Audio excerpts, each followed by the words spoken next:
Hello, my name is Greater, the content creator, the Twitch video maker. What's up? I'm Greater, the content creator, Twitch video movie maker. Lola's here too. Lola's here too. Valentine's Day. Happy Valentine's Do Day. not trip over the. Happy Valentine's Day, everyone. Are you out of breath? Greer's gonna be playing some game. Per usual. It's a love game. He's gonna get him an anime waifu. Oh, you're staying here. Oh. You can. You have something on you. Got it. Put it in there Put what in where? so I can commentate. Commandant. What are you talking about? I don't know. What are you talking about? I can't. I would have to. No. I'll go in there, and then. You can do that. And then I just put my headphones in, So you can hear better. That's okay. Mhm. That's the way to do it. Cup of cakey. What the fuck? That's how you say. Individuals suffering from anxiety, depression may not have a safe experience playing this game. Don't worry about it. I'm not. I guess. Everybody else worry about it though. It's because it's like. Don't worry about him. Worry about yourself. I'll go get in the chat. I've never played this game before. Maybe there's like, because I played like Persona 5 and there's a lot of themes of like unaliving and shit like that. So it's probably because it's like a high school like drama thing. Like, I've experienced pain or whatever.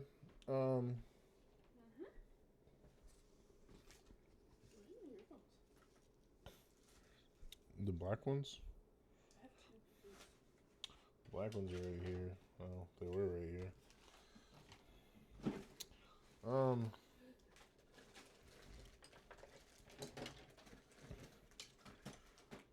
Oh, they're right here. Here we go. Can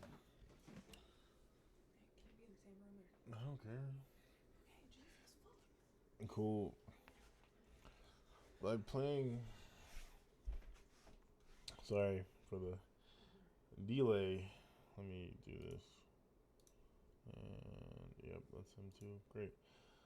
By playing Doki Doki Literature Club, you agree that you're at least 13, 18 years of age and consent to exposure of highly disturbing content. I don't agree that it's. He agrees. I mean, I don't know what highly disturbing means. This game is not suitable for children. They said it twice. Turn that shit up to full screen. Can I see my mouse?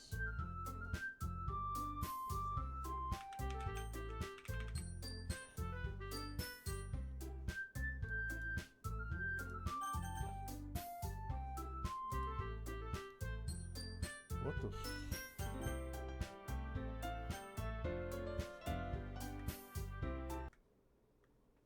Hello?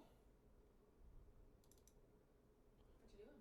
I'm trying to figure out why the game like is not showing.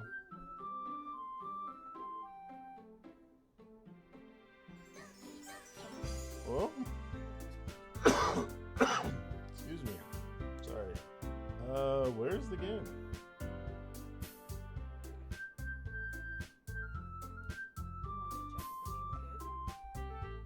It shouldn't.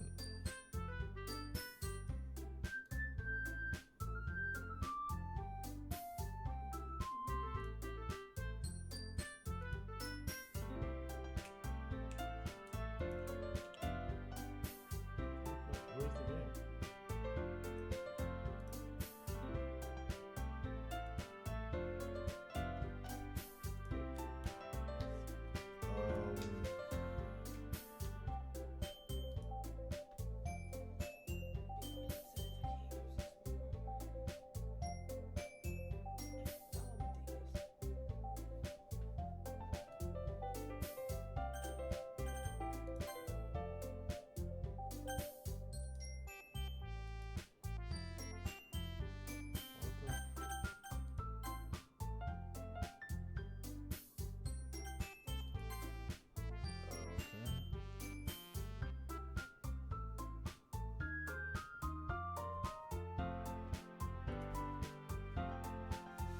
Okay, my question is why.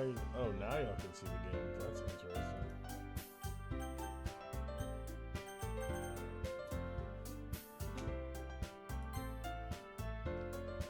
Please enter your name. We need a name.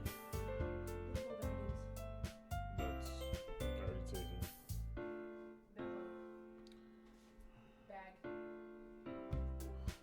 What? I feel like bag's a good name. Brush. Shampoo. Shampoo's a really good name. It's not. You're just naming objects. You're not giving me an actual name. That one time of giving me an actual name. Philip. Philip. Regular ass Philip. And it's probably Japanese game. It's like Mitsubishi Kawakun. No, Philip. Philip Coon. No.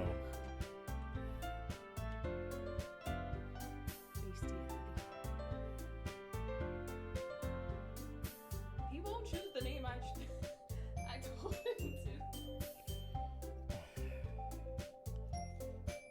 I don't even know anymore because you Caleb. inundated me. Caleb was named my cousin. No. Philip. Sony. Brockton. Brockton. Bratwurst. That's his name now. Congratulations, Bratwurst. Hey, okay. I see an annoying girl running towards me from the distance, waving. Damn. Jesus Christ, you didn't even meet her yet. She's already annoyed. Damn. Waving her arms in the air like she's totally oblivious to any intention she might drive herself. That girl is Sayori, my neighbor and good friend since we were children. You know, the kind of friend you... you know, the kind of friend you never see yourself making today, but it just kind of works out because you know each other so long. We used to walk to school together on days like this, but starting around high school, we would oversleep more and more frequently, and I would get tired of waiting up. She would oversleep, not we. Because we don't sleep together because we're friends. But she's going to chase me. Is she going? But if sorry, had an aneurysm real quick. But if she's going to chase after me like this, I almost feel better off running away. However, I just sigh and idle in front of the crosswalk and let Sayori catch up to me. I overslept again.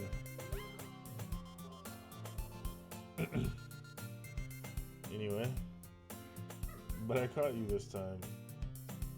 Yeah, you're in the thing. But I caught you this time. But oh my God, is that what you want to do? Cool. Maybe, but only because I decided to stop and wait for you. That was me. Only because I started to stop and wait for you. And you say that like you were thinking about ignoring me. That's mean, Bratwurst. Well, people stare at you for acting weird, then I don't want them to think we're a couple or something. Stupid, idiot, dummy. Fine. But you did wait for me after all.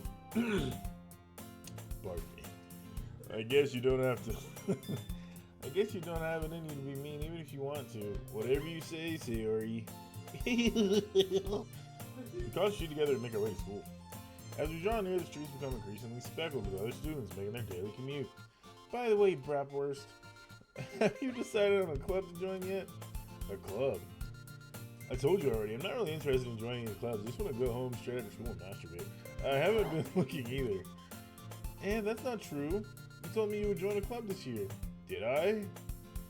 I'm sure it's possible that I did, even though I don't fucking remember one of our many conversations about where I dismissively go along with whatever she's going on about. Excuse my language, I'm so sorry.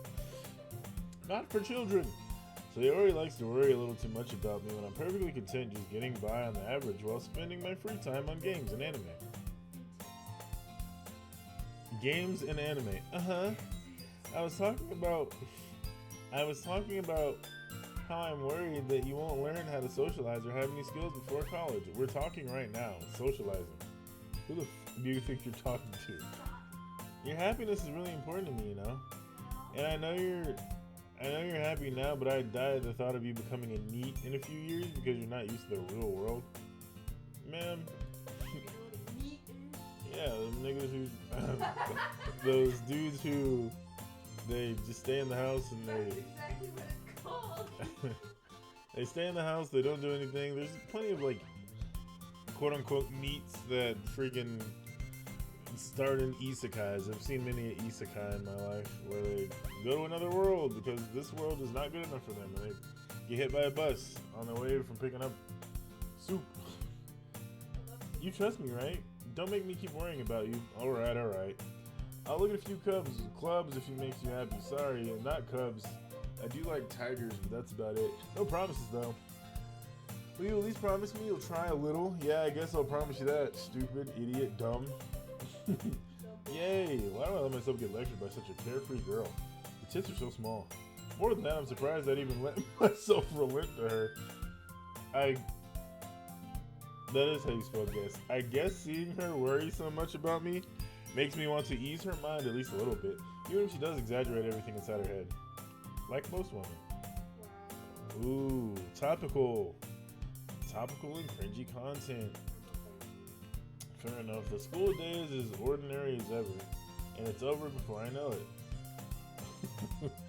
Thanks for animating that.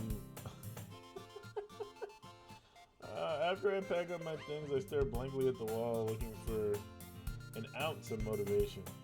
I stare blankly at the wall. Oh wait, I just read that. Clubs. Sayori wants me to check out some clubs. I guess I have no choice but to start with the anime club. Hello? Sayori? Sayori must have come into the classroom while I was spacing out.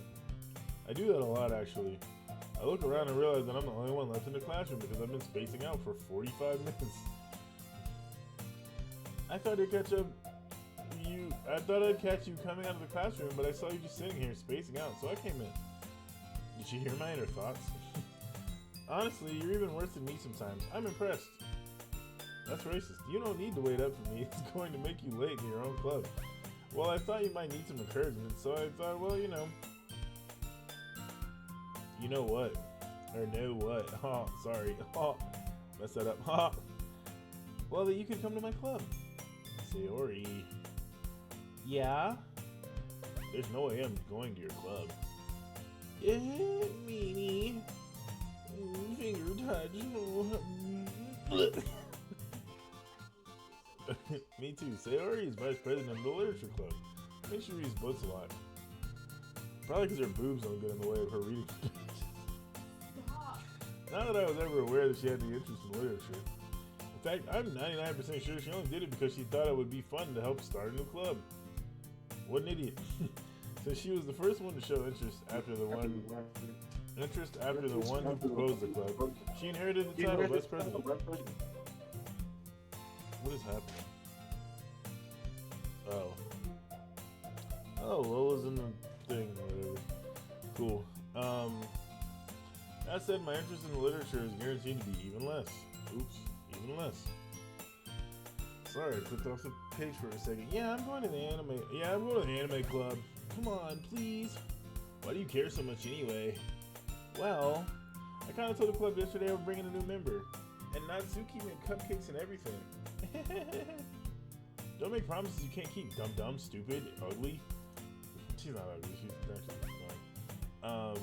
Big old beady anime eyes. I can't tell if Sayori is really that much of an airhead or if she's so cunning as to have planned all this out. I let out a long sigh. Long sigh. Fine, I'll stop by for a cupcake, okay? That's it. That's all I'm promising. I'm only here for the cupcakes. Yes, let's go. And thus today marked the day I sold my soul for a cupcake. I dejectedly followed Sayori across the school upstairs. It just naturally goes into this voice. It just feels very anime-esque. Me too. A section of the school I rarely visit, being generally used for third-year classes and activities. Sayori, full of energy, swings open the classroom door. Everyone, the new member is here. I told you, don't call me a new member. That's me. I started. What the fuck? I started off in her voice and ended in mine. That's on me. I glance around the room. Welcome to the Literature Club. It's a pleasure meeting you. Sayori always says nice things about you. Thank you, purple hair. Seriously? You brought a boy? You bring a girl because I hate boys. Way to kill the atmosphere? Suck a fart, pink hair. Ah, Bratwurst. What a nice surprise. Welcome to the club. ... Ellipses? All words escape me in this situation because there's 3 women and I don't know what to do. I just short circuit because my anime waifu is going to be jealous or whatever. I don't know. This is stupid. This club is full of incredibly cute girls. Yeah, sure. What are you looking at? If you want to say something, say it. Sorry. Natsuki. The girl with the sour attitude, whose name is apparently Natsuki, is one I don't recognize. Her small figure makes me think she's probably her first year. Small tits like that other girl who's my friend. What's her name again? She's also the one who made cupcakes, according to Sayori. You can just ignore her when she gets moody. Can you do me a favor? What? Can you do me a favor? What is the favor? I would like to see what you're looking at.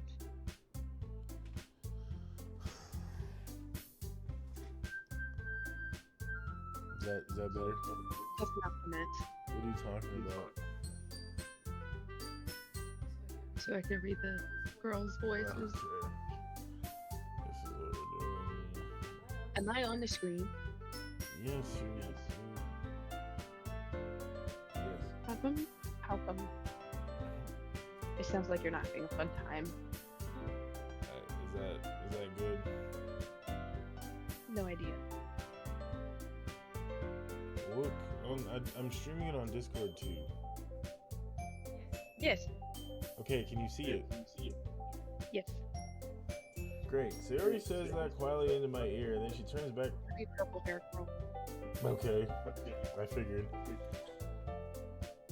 Anyway, this is Natsuki, always full of energy, and this is Yuri, the smartest one in the club.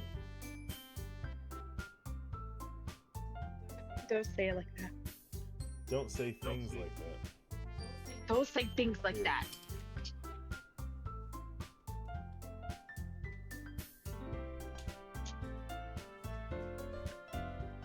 Okay. Cool. Alright. Still here. What? Continue.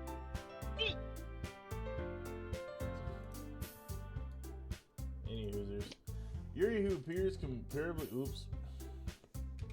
Can I go back? Backspace? No. Gone. Right click? Not right click has it. Well, it's gone forever. Oh, well, it's nice to meet both of you. And it sounds like you already know Monica, is that right? Who? That's right. Great to see you again, Bratwurst. Monica smiles sweetly. We do know each other. Well, we really talked, but we were in the same class last year. Monica was probably the most popular girl in class. Smart, beautiful, athletic, basically completely out of my league. No, first of all, no one's out of my league. Let's get that right now. I'm him, and I will always be him. I beg to differ. Pardon? Continue. What did you say? I said I beg to differ, but continue. I don't. Try again. So having her smile at me feels a little genuinely a little whatever. You too, Monica. Come sit down, Bratwurst. We made a room for you at the table so you can sit next to me or Monica. I'll get the cupcakes. Hey, I made them. I'll get them. Sorry, I got a little too excited. And how about I make some tea as well? You have to speak up, sweetheart. Then how about I make some tea as well? Gross. The girls have a few desks arranged to form a table. Guess I need to turn it up myself. Because I can't hear the game. Is the game too loud or no? It's kind of loud, but I can still hear everything else too. How about that? Is that a bit better? Yeah. Yeah. Cool. The girls have a few desks arranged to form a table. As Sayori mentioned, it's been widened so there's one space next to Monica and one space next to Sayori. Natsuki and Yuri will walk over to the corner of the room where Natsuki grabs a wrap tray and Yuri opens the closet.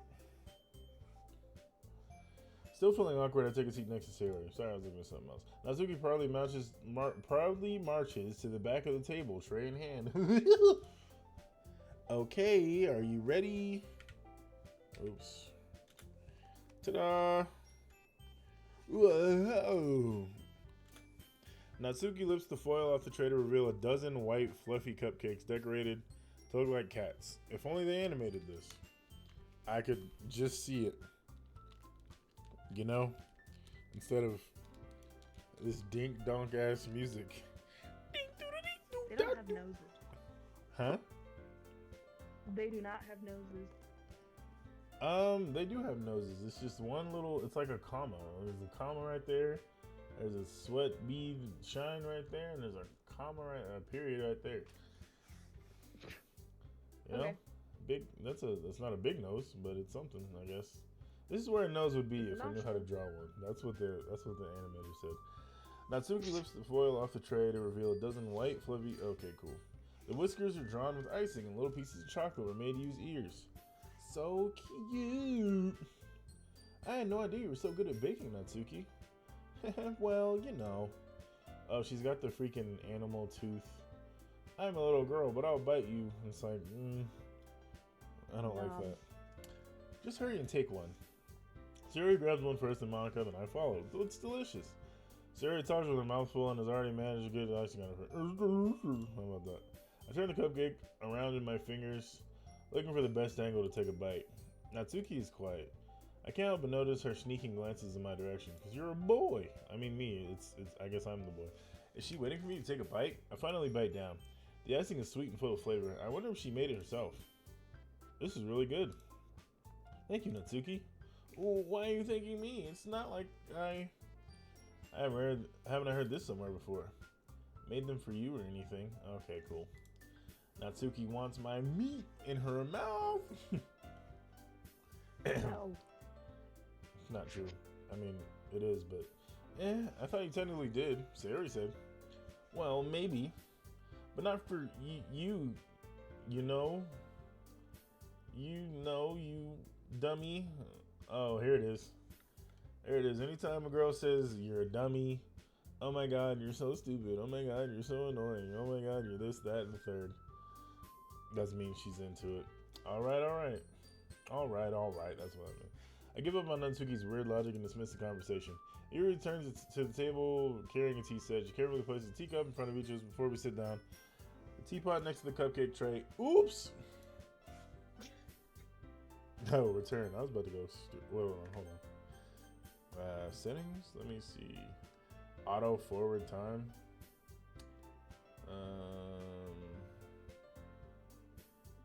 I think the sound is fine. She carefully places the teacup in front of each of us before setting down the teapot next to the cupcake tray. You keep a whole tea set in this classroom? Don't worry. The teachers gave me permission. Gave us permission. God. After all, doesn't a hot cup of tea help you enjoy a good book? No. I guess. And don't let your ghost self get intimidated. Yuri's just trying to impress you. That's not. Gross. Insulted Yuri looks away. I meant that, you know. Of course you did. I believe you. It's funny because I don't. Well, tea and reading might not be a pastime for me, but at least I enjoy tea. I'm glad.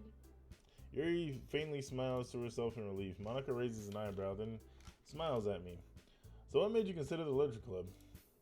I was afraid of this question. Something tells me I shouldn't tell Monica that I was practically dragged here by Sayori. Well, I haven't joined any clubs yet, and Sayori seemed really happy here, so that's okay. Don't be embarrassed. We'll make sure you feel right at home, okay? As president of the literature club, it's my duty to make the club fun and exciting for everyone. Monica, I'm surprised. How come you decided to start your own club? You could probably be a board member of any of the major clubs. Were you a leader of the debate club last year? Well, you know, to be honest, I can't stand all the politics around the major clubs. It feels like nothing but arguing about the budget and publicity and how to prepare for events. I'd much rather take something I personally enjoy and make something special out of it. And if it encourages others to get into literature, then I'm fulfilling that dream. Monica really is a great leader. Yuri also nods in agreement. And I'm surprised there aren't more people in the club yet. It must be hard to start a new club. You can put it that way. Not many people are very interested in putting out all the effort to start something brand new, especially when it's something that doesn't grab your attention, like literature. You have to work hard to convince people that you're both fun and worthwhile. But it makes school events and the festival that much more important.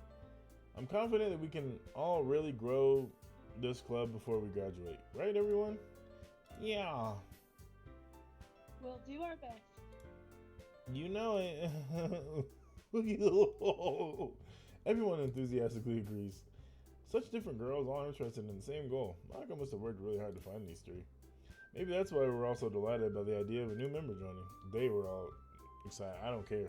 I'm just here for cupcakes. Though I still don't really know if I can keep up with their level of enthusiasm about literature. So, Bratwurst, what kind of things do you like to read? Can you pronounce my name correctly, please?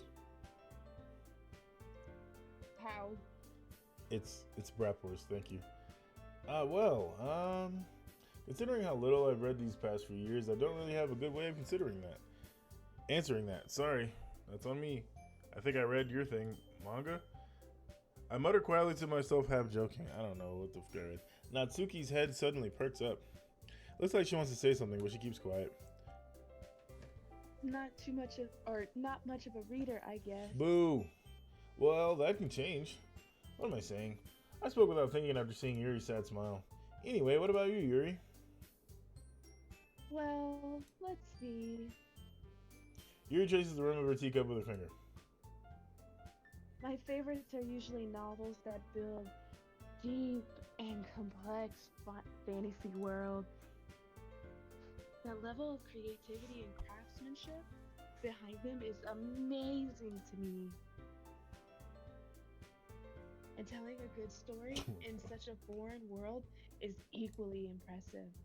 Yuri goes on, clearly passionate about her reading. She seems so reserved and timid since the moment I walked in, but it's obvious the way her eyes light up and she finds her comfort in the world of books, not people. But you know, I like a lot of things. Stories with deep psychological elements usually immerse me as well. Isn't it amazing how a writer can so deliberately take advantage of your own lack of imagination to completely throw you for a loop? Anyway, I've been reading a lot of horror lately. I read a horror book once. I desperately grasped at something I can relate at the minimum level. You didn't have to say that. Like, that's clearly what you did. Visual novels are interesting to me sometimes. At this rate, Yuri might be having a conversation with a rock. Really? I wouldn't have expected that, Yuri. For someone as gentle as you. I guess you could say that. But if a story makes me think or takes me to another world, then I really can't put it down. Surreal horror is often very successful at changing the way you look at the world, if only for a brief moment. Ugh, I hate horror. Oh, why's that? Oh? Well, Huh? Oh, my bad. Natsuki's eyes dart over to me for a split second. I thought it was me. Never mind. That's right, you usually like to write about cute things, don't you, Natsuki? What? What gives you that idea? You left a piece of scrap paper behind last club meeting. It looked like you were working on a poem called Don't Say It Out Loud! And give that back. Fine. Your cupcakes, your poems, everything you do is just as cute as you are. Siri slides up behind Natsuki and puts her hand on her shoulders. I'm not cute. Natsuki, you write your own poems? Well, I guess sometimes. Why do you care? I think that's impressive. Why don't you share them sometime? No. Natsuki averts her eyes. You wouldn't like them. Not a very confident writer yet. I understand how Natsuki feels. Jesus. Sharing that level of writing takes more than just confidence. The truest form of writing is writing one to oneself.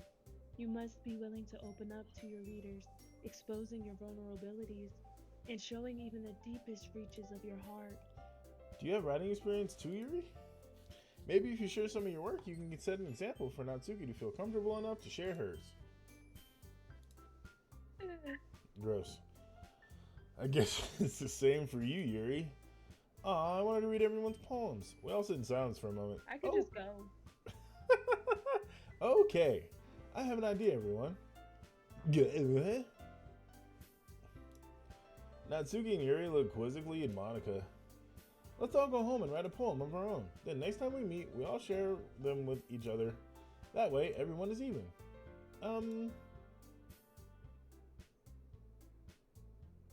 Hello? Alright.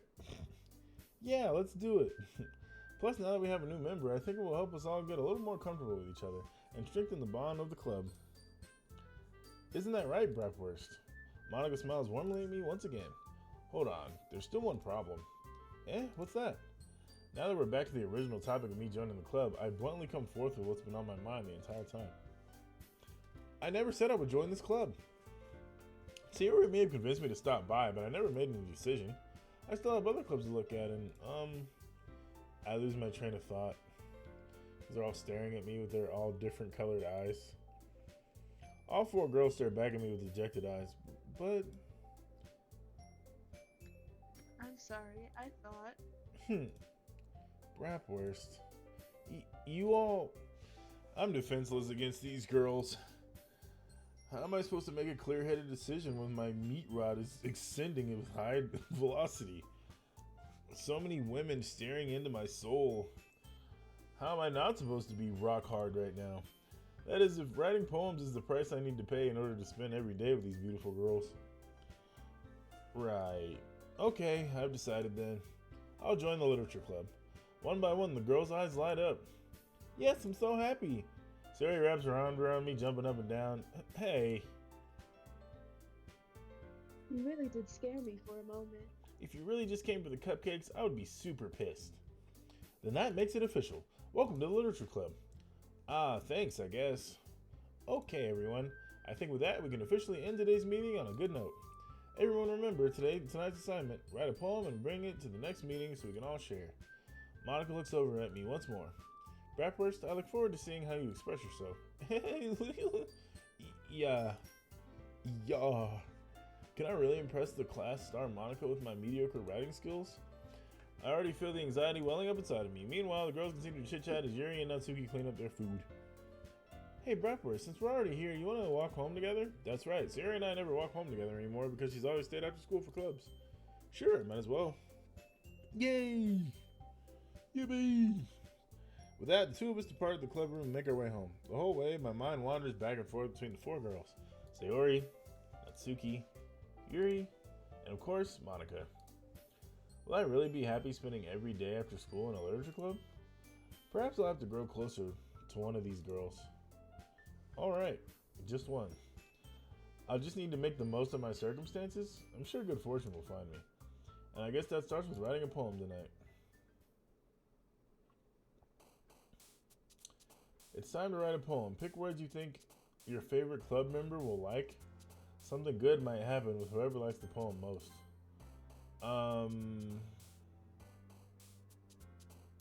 So it's between Sayori, pink hair girl, and purple hair girl. I was wondering what the game would be. I didn't think it would be this. I'm not gonna pick words okay, I'll put it this way. I'm gonna pick words that stick out to me, I guess. And then whatever girl I get, that's the girl I get, I guess. Forgive, shiny, sensation, skipping, mouse, memories, adventure, holiday, disarray, strawberry. Let's go memories. Feather, happiness, raindrops, kawaii, absolutely not. Fluffy, entropy. That's a big word for a high schooler. Bed, twirl, unstable, dark.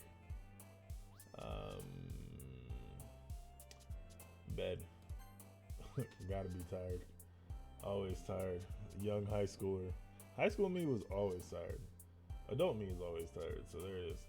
Love, disoriented, heartbeat, amazing, misfortune, beauty, disown, peaceful, marshmallow, summer. Marshmallow because it has nothing to do with anything. Ocean fear, after image. This is Dragon Ball Z. Joy, breath, crimson, promise, marriage. Graveyard, sunny. Oh, breathe, not breath. Sorry, I forgot the E at the end. Crimson, after image because it's Dragon Ball, duh. Peace, friends, uncontrollable, cry, landscape, giggle. Sweet, fester, bubbles, destiny. I like fester. Prayer, pain, sparkle, cute, fickle, party, pink, lust, captive, rainbow.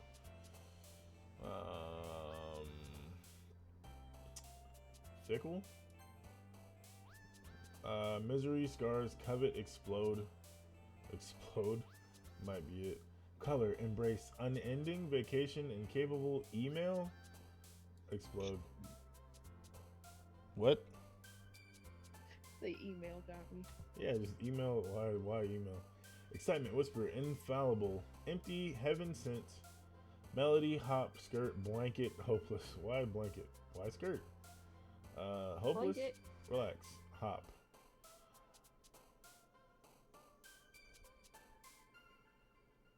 Can't spell hopeless without hop, so why don't you hopelessly hop on my dick? Heaven sent. Intellectual passion, play, tears, sunset, playground, lucky, cheeks, music, flee. Sunset. I like sunsets. Sunsets used to be my favorite thing when I lived in California. Climax, money, headphones, lollipop, pure, journey, rain, cloud, dance, anxiety, anxiety. Papa, I don't like that. I don't know why that's here. I don't know. I don't want to know why it's here. That's weird. She let me like a lollipop. That's not it. Bunny is. I don't like any of these. I guess dance. They used to dance back in the day. Daydream, ambient, socks. Fucking socks. Effulgent? Effulgent? Effulgent? Look up. Effulgent? Effulgent? I don't know how to say that. Look up. Tenacious. Unrequited. Fireflies. Pleasure. Vibrant. Contamination? Look up a Fulgate.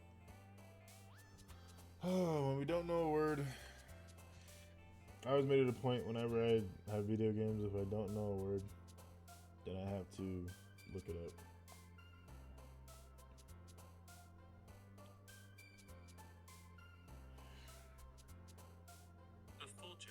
Effulgent. I said it right once. Effulgent comes meaning out in.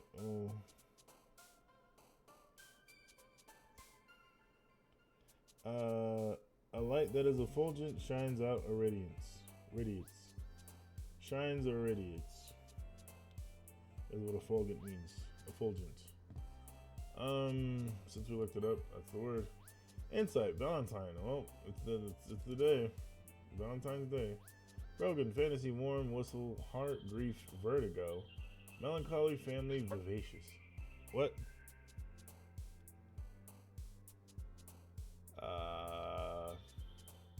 Heart, because Valentine's.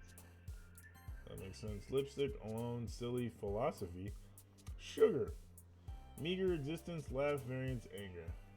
Sugar. Why? Alone. Can you relax, brother? Alone, because Valentine's. That's rude. Variance. Disaster, vitality, special, sadness, imagination, defeat, sing, massacre, flying flower. Y'all got some shit going on. Poems. Did you say poems like it was girls' night? Yes. Yes. That's interesting. That's an interesting decision to make. Electricity, vivid, clouds, death, secretive, treasure, cheer, boop. You already know what I'm doing. Oh. Dream, dazzle, games, poof, pout, kitty, starscape, rose, judgment, agonizing. That's relax. Gotta go with that one. I like Starscape. Starscape is weird. Okay. Incongruent. Portrait Kiss, Extreme Child Candy, Inferno, Doki Doki Dude, Incongruent Puppy Fireworks. One of these things is not like the other. Anime, awesome, wonderful, clumsy, calm, atone, question, bouncy, together, hope. This seems like the most tame page so far. Like everything else was weird. Extraordinary, unrestrained, despise, smile, hurt, yo, tragedy, shame, hair, vanilla. Niggas, relax. Unrestrained. E is for, you know, the love song. L is for the way you look at me. O is for, oh damn, the one I see. B is very, very extraordinary. Now E is whatever the fuck. Oh, so when I picked it, they like jumped. The pictures jumped? Yeah. I was not paying attention at all. I saw it on the last one. I'm like, oh, was that happening the whole time? Hi again, Bratwurst. Glad to see you didn't run away on us. Nah, don't worry. It might be a little strange for me, but I at least keep my word. I'm trying to get some poom poom. I'm back at the Literature Club. It was the last to come in, so everyone else is already hanging out. Thanks. Oh, that's you. Thanks for keeping your promise, Bratwurst. I hope this isn't too overwhelming of a commitment for you. Making you dive headfirst into literature when you're not accustomed to it. Oh, come on. Like he deserves any slack. Sarah told me you didn't even want to join any clubs this year. And last year, too. I don't know if you plan to just come here and hang out or what, but if you don't take it seriously, then you won't see the end of it. It's like a fart, pink hair. Natsuki, you certainly have a big mouth for someone who keeps her manga collection in the club room. Natsuki finds herself stuck between saying Monica and manga. Manga! I have the hiccups.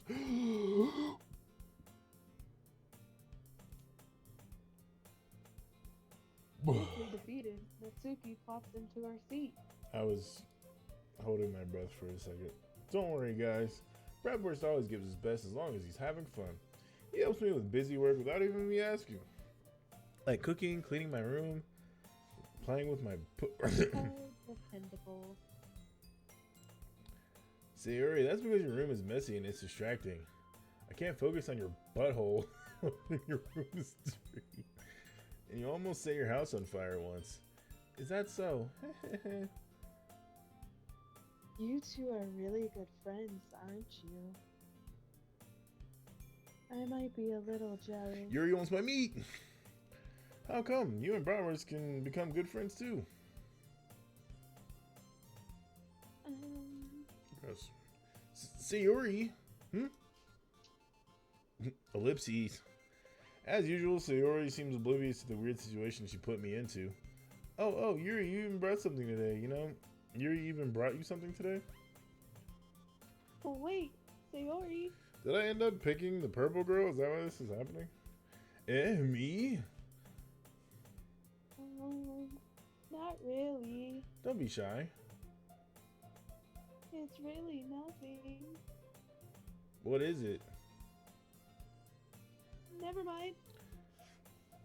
Sayori made it sound like it was a big deal when it's really not. What do I do? I'm sorry, Yuri, I wasn't thinking. Guess that means it's up to me to rescue the situation. Pull your tits out. Hey, don't worry about it. First of all, I wasn't expecting anything. First place. So any nice gesture from you was a pleasant. What'd you say? No one can hear your laughter. Freak. That's crazy. So any nice gesture from you is a pleasant surprise. It'll make me happy no matter what. Is that so? Yeah, I won't make a big deal if you don't want it to be. Alright, well here. Yuri reaches into her bag and pulls out a... She's pulling her cock out! Yuri reaches into her bag and pulls out a book. I didn't want you to feel left out. So I picked out a book that I thought you might enjoy. It's a short read, so it should keep your attention even if you don't usually read. And we could, discuss it if you wanted. Uh huh. This is. How is this girl accidentally being so cute? She even picked out a book she thinks I'll like, despite me not reading much. Yuri, thank you. I'll definitely read this. I enthusiastically take the book. Whew. Well, you can read it at your own pace. I look forward to hearing what you think. Now that everyone's settled in, I expect Monica to kick off some scheduled activities for the club, but that doesn't seem to be the case. Sayori and Monica are having a cheery conversation in the corner. Yuri's face is already buried in a book. I can't help but notice her intense expression. It's like she's waiting for this chance. Meanwhile, Natsuki's rummaging around in the closet. Man, looks like no one wants to be bothered today. I slumped down in the nearest desk. How am I supposed to occupy myself with something literature related by myself like this? I guess I could always read some of the book Yuri gave me. But I'm feeling a little too tired to read. I could probably fall asleep right now. I close my eyes and end up listening in on Sayori's conversation with Monica. We're probably going to seem really lame compared to all the other clubs though. Well, we can't give up. The festival is our chance to show everyone what literature is all about. The problem is that the idea of the literature club sounds too dense and intellectual. But it's not that at all, you know? We just need a way of showing that to everyone. Something that speaks to their creative minds. That doesn't solve the problem though. What do you mean? Even if we come up with the most fun thing ever, nobody will come in the first place if it's a literature event. So it's more important to figure out how to get people to show up in the first place, you know? And after they come, we can do the thing to speak to their creative minds. What's this? After they come? After they what? After they nut all over you? Gross. Sayori is taking this really seriously. It's rare to hear her deliberating like this. That's a good point. In that case, do you think food will do the trick? What kind? Well, I guess we could... Cupcakes! Aha, good thinking. Natsuki would love to do that. You're right. Natsuki makes the best cupcakes. That works out perfectly. That wasn't why you suggested it? Cupcakes speak to my creative tummy. Cupcakes it is then. I'm hungry. Anyway, we still need to work out the details of the event itself. I find myself smiling. In the end, Sayori is still her usual self, but therein lies the unexpected reason I admire her. Unlike me, who has trouble finding any motivation at all, Sayori can put her mind to things and make them come to life. I suppose that's why I ended up letting her get on my case about things. I can't help but wonder what it would be like to see the world through her eyes. Why are you so close? Duh! I opened my eyes to find Sayori's face filling my vision. I nearly fell out of my chair. Sorry. Wait. Actually, I'm not sorry at all. It's your fault for sleeping like that. This isn't a napping club. Does our school have a napping club? You're staying up late again, aren't you? Now that you're in a club, you're gonna have less time for anime, you know. You need to get used to it. Don't say that out loud. I glanced over my shoulder to see if Monica overheard. It's true, though. Yeah, I know. You're always looking out for me, Sayori. It's what I do best. That's a problem. What about you? You look out for me better than you look out for yourself. You're still oversleeping every day, aren't you? Not every day. That's not very convincing. How many days this past week have you gotten up on time? It's a secret. I knew it. Come on. At least give me the benefit of the doubt. I can't even do that. Look, Sayori, it's written all over you. Sayori glances around at herself. How is it written all over me? You were clearly in a rush this morning. Look, your hair is sticking out all around here. I run my fingertips down the side of Sayori's hair. Here it comes. Trying to straighten it out. Man, you really need a brush for this. My hair's just really hard to get right. I won't fall for that. There's more than just your hair. Look, your bow isn't straight either. There's a toothpaste stain on your collar right here. Damn, nigga. It's on her case. Like, relax, bro. It's just school. Shit. I tried to wipe off the stain with my finger, but nobody would ever notice that. Of course they would. Nobody's gonna tell you about it because they don't want to embarrass you. Fortunately, I don't really care about that. I don't give a fuck about your feelings. Hey, you meanie. And you don't even keep your blazer buttoned up. Seriously, Sayori, why do you think you don't have a boyfriend yet? Damn! Nigga, relax. Number one and number two, where's your girlfriend? This isn't me talking. This is Bratwurst. I'm good. Bratwurst. Where's your girlfriend, bro? Eh? That's super mean. Sorry, but you'll thank me later. I started to button her blazer from the bottom. Once you see how much better it looks, you'll change your mind. Man, what the Hey, yo! Sexual harassment? This is so funny. Huh? Oh. What is? Well, I was just thinking how weird it is to have a friend who does these kind of things. Eh? Don't say that. You make me feel weird about it, stupid. It's okay, though. I'm happy we're like this. Aren't you? I guess. Hey, be careful. The button might come off. Why is this one so hard to close? I struggle to fully close the button near her chest. Does this thing even fit you properly? It did when I bought it. Now I have tits. Press the tits button. Super tits. Super tits.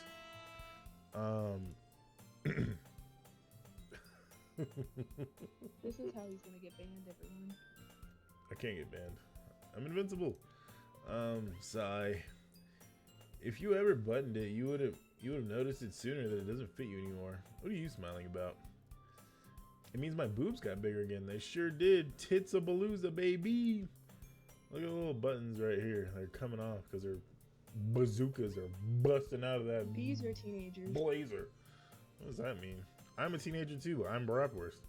Don't say that out loud. Anyway, you look much better now, so... why does it feel strange to see Sayori's blazer buttoned up like that? But it's so stuffy. It's not worth it at all. Sayori hastily unbuttons her blazer once more. That's so much better. Sayori puts her arms out and twirls around. So if I keep it unbuttoned, then I won't get a boyfriend, right? What kind of logic is that? And why are you saying it like that's a good thing? Because if I had a boyfriend, then he wouldn't even let you do things like this. And you take care of me better than anyone else would anyway. So that's why I'm keeping it unbuttoned. Stop saying all these embarrassing things. Eh? I didn't say anything embarrassing. Jeez. Well, anyway, just focus on trying to wake up a little earlier. Dumb, stupid, big tits. Bigger tits than I originally thought. Only if you focus on going to bed earlier. Fine, fine. It's a deal. I guess we really are better at taking care of each other than we are at taking care of ourselves. Yeah, I guess so, huh? So maybe you should come wake me up in the morning. You're doing it again, Sayori. Aw, but I was joking that time. Man, it's impossible to tell with you sometimes. Okay, everyone. Eh? Monika suddenly calls out. Why don't we share the poems we wrote now? Yay! Bratwurst, I can't wait to read yours. Yeah, same. I felt to sound enthusiastic, but Sayori still trots away to retrieve her poem. By the way, did you remember to write a poem last night? Yeah. My relaxation ends. I can't believe I agreed to do something so embarrassing. I couldn't really find much inspiration since I've never really done this before. Well, now that everyone's ready, why don't you find someone to share with? I can't wait. Sayori and Monika enthusiastically pull out their poems. Sayori is on the wrinkled sheet of loose leaf torn from a spiral notebook. On the other hand, Monika wrote hers in a composition notebook. I can already see Monika's pristine handwriting from where I sit. Natsuki and Yuri reluctantly comply as well, reaching into their bags. I do the same myself. Oh, who should I show my poem to first?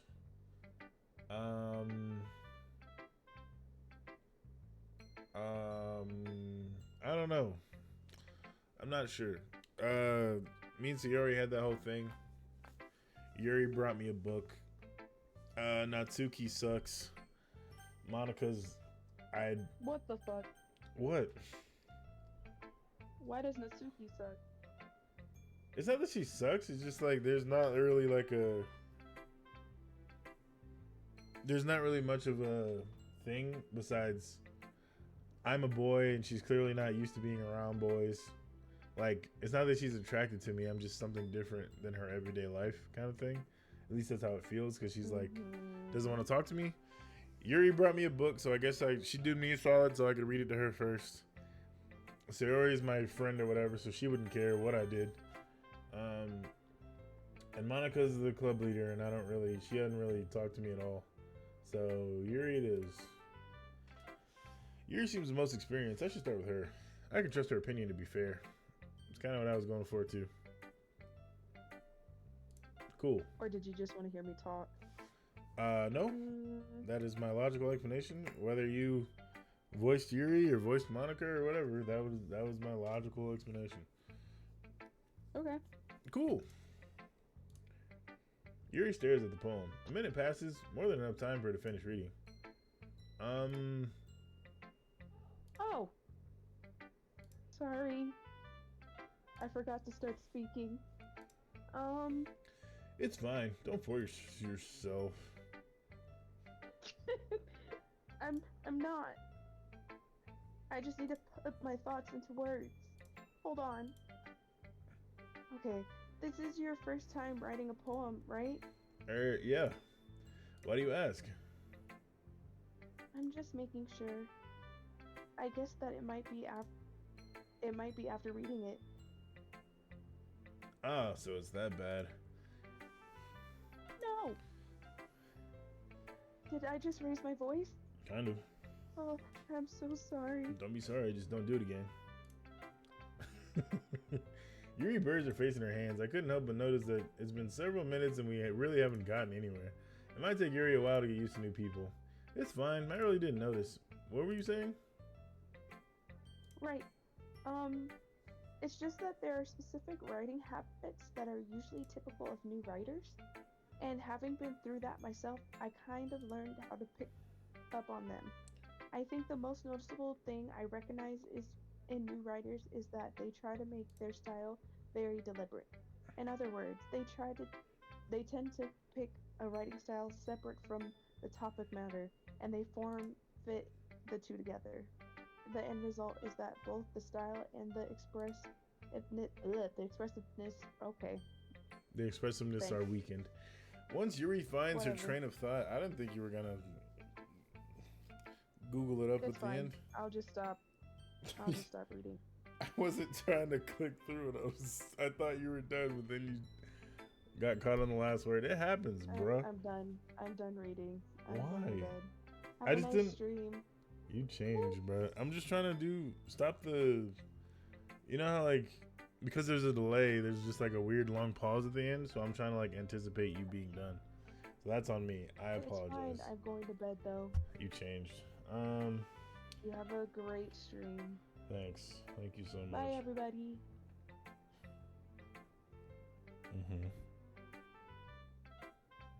All right.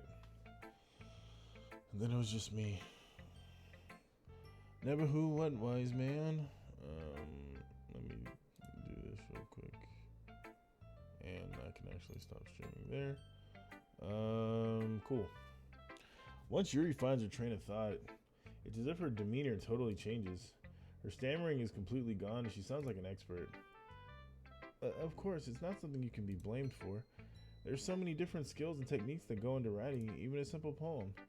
Not just finding them and building them, but getting them to work together is probably the most challenging part. It might take you some time, but it all comes with practice and learning by example and trying new things. I also hope that everyone else in the club gives you valuable feedback. Natsuki can be a bit biased though. Biased? How? Well, never mind. I shouldn't be talking about people like that. Sorry. It's fine. I'm not sure if Yuri's apologizing to herself or to me or Natsuki. I don't know what the hell's going on. Do you mind if I read your poem now? Please do. I'd love to share my thought process behind it. Yuri smiles dreamily as if it's a rare opportunity for her, which itself is kind of funny. After all, this isn't supposed to be a literature club. Oh, the music changed? Click outside the poem, ready to continue. Ghost under the light. The tendrils of my hair illuminate beneath the amber glow, bathing. It must be this one. The last remaining streetlight to have withstood the test of time. The last yet to be replaced by the sickening blue-green hue of the future. I bathe, calm, breathing air of the present but living in the past. The light flickers. I flicker back. Man, what the fuck are you talking about, bro? Talking about just being in a... Under the amber light street glow, I flicker back. Are you talking about stalking? It sounds like you're watching somebody outside the window. Am I tripping?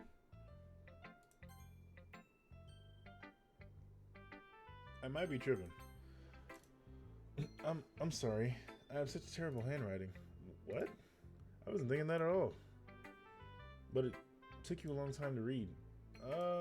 Well, I just don't read script very often. I actually think your handwriting is pretty. Eh? That's a relief. Also, I like the poem. Even though it's short, it was really descriptive. It wasn't too short. I usually write longer poems. Not at all. I'm really glad you like it. That's how I read that. I'll be honest. Since it's our first time sharing, I wanted to write something a little more mild. Something easy to digest, I suppose. Are you My bad. You and the ghost Yuri. Actually, the story isn't about a ghost at all, Bratwurst. Really? I must have totally missed the point. Well, I suppose you didn't only glance at it after all. But remember that poets... Oh, God. Oh, pardon me. Remember that poets often express their own thoughts, feelings, and experiences in their work. They usually do more than tell a simple story or paint a picture. In this case, perhaps the subject of the poem is only being symbolically compared to a ghost, lingering in her last remaining place of comfort, unable to let go of the past, and soon to be left with nothing. That's a lot more solemn, putting it that way. I hadn't even thought of that. That's impressive. It's nothing really. Oh, that's what it was about. I thought it was about stalking. That's just me. Well, it makes me happy that you think that. Just remember that it won't be long before you pick up on these things too. Yeah, maybe you're right. I guess I'll have to keep trying. I'm counting on you. Who should I show my poem to next? Sayori, Natsuki, Monica. Monica still whatever. Natsuki, I don't know if she'd care. I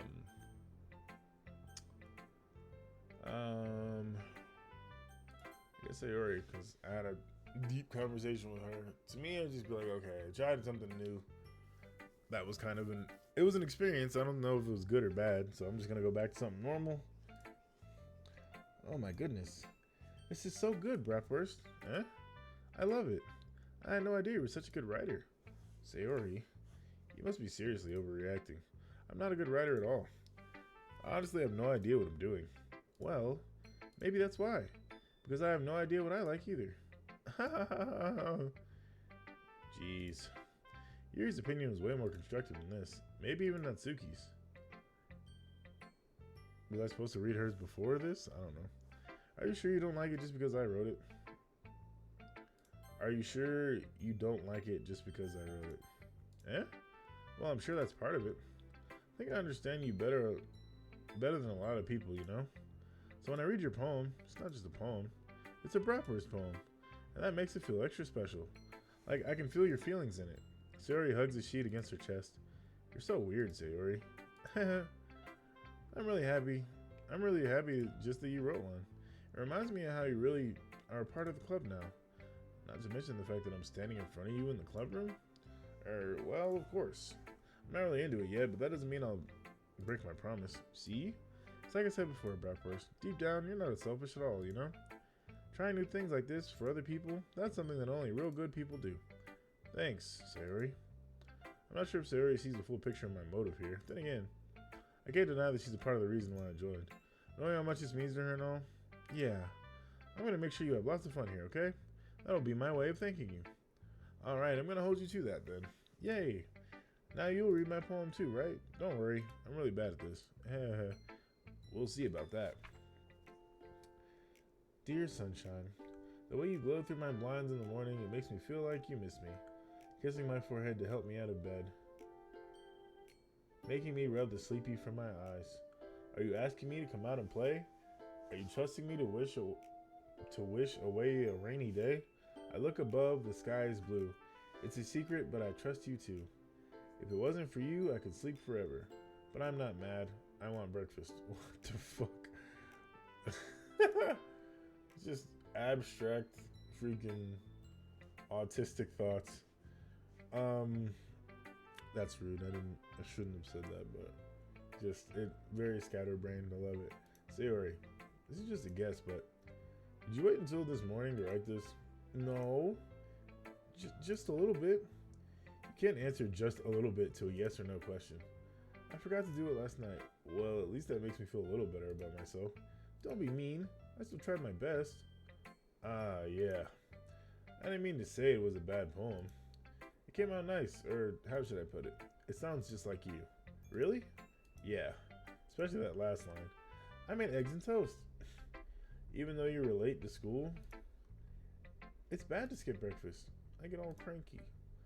Well, I guess there's no point in arguing. Anyway, thanks for showing me. Hey, this was so much fun. Monika's the best. Yeah.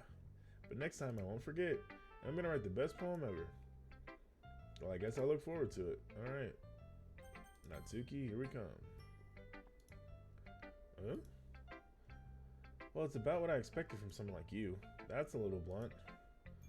Well, excuse me. It's not like I said it was bad. I just didn't evoke any emotions. So basically, it's not cute enough for you, for your taste? Do you want to get smacked? I'll pass. Well, anyway, I guess I need to show you mine. Not that you'll like it. Eagles can fly, monkeys can climb, crickets can leap, horses can race. Owls can seek, cheetahs can run, eagles can fly, people can try, but that's about it. The music is so getting doofy. People can try, but that's about it.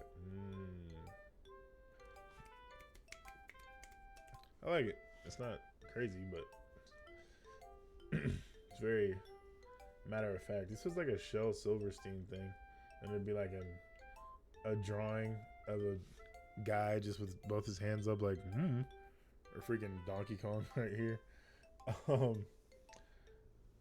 Yeah, I told you that you weren't gonna like it. I like it. What? Just be honest. I am. Why are you so convinced that I wouldn't like it? Well, because everyone in high school thinks that writing has to be all sophisticated and stuff, so people don't even take my writing seriously. But isn't the point of poems for people to express themselves? Your writing style wouldn't make your message any less valid. Yes, exactly. I like when it's easy to read, but it hits you hard.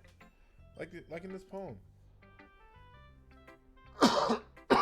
Excuse me, sorry. Seeing everyone around you do great things can be really disheartening, so I decided to write about it. Yeah, I understand. But the other nice thing about simple writing is that it puts more weight on the wordplay. Like I set up for a rhyme at the end, but then made it fall flat on purpose. It helps bring out the feeling in the last line. So you did. I guess more went into it than I realized. I mean, I caught it. That's what it means to be a pro. I'm glad you learned something. Didn't expect that from the youngest one here, did you? Yeah, I guess not. I decided to humor her with that last comment. I really don't care how old everyone is, but if Natsuki is feeling proud, then I won't take it away from her. And to Monika, last but not least. Hi, Bratwurst. Having a good time so far? Yeah. Good, glad to hear it. By the way, since you're new and everything, if you ever have any suggestions for the club, like new activities or things we can do better, I'm always listening. Don't be afraid to bring things up, okay? Alright, I'll keep that in mind. Of course I'll be afraid to bring things up. Much better off just going with the flow until I'm more settled in. Anyway, want to share your poem with me? It's kind of embarrassing, but I guess I have to. Don't worry, Bratwurst. We're all a little embarrassed to say, today, But it's that sort of barrier that we'll all learn to get past soon. Yeah, that's true. I'd hand Monika my poem. I like this one. It makes me think of something Sayori would like. Is that so? Oh, I guess she figured out the thing that the game told me. I guess that's like their way of, their fail-safe of like, hey, if you don't know which person you clicked, or which person you wrote for, that's the one. That's so. You and Sayori are really good friends, right? I wouldn't be surprised if we had those sort of things in common. Ah, well. We may be good friends, but Sayori and I are actually really different. Well, that may be the case. But there are also some similarities that you wouldn't expect. The way she talks about you, it sounds like the two of you really care about each other's well-being. Even if you show it in different ways, it ends up being more similar than you think. So I think that's the kind of vibe I get when reading your poem. You sure you're not reading into it too much? I could be. Oh gosh, I sound like Yuri. But in any case, Siri's writing has kind of a gentle feel to it. I can tell that she likes exploring the emotions, like happiness and sadness. Who knew that someone so happy could enjoy sad things too? Yeah, that's totally unexpected. Well, to each their own, and you shouldn't be afraid to experiment a little bit either. I'm sure I'll end up trying different things a lot. What was that sentence? It could take a while before I feel comfortable doing this. That's okay. I'd love to see you try new things. That's the best way to find the kind of style that suits you. Everyone else might be a little bit biased towards their own kinds of styles, but I'll always help you find what suits you the most. Don't force yourself to write the way everyone else wants you to write. It's not like you have to worry about impressing them or anything.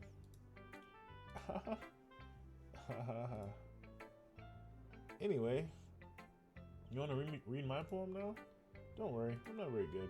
You sound pretty confident for someone who claims not to be very good. Well, that's because I have to sound confident. That doesn't mean I always feel that way, you know? I see. Well, let's read it then.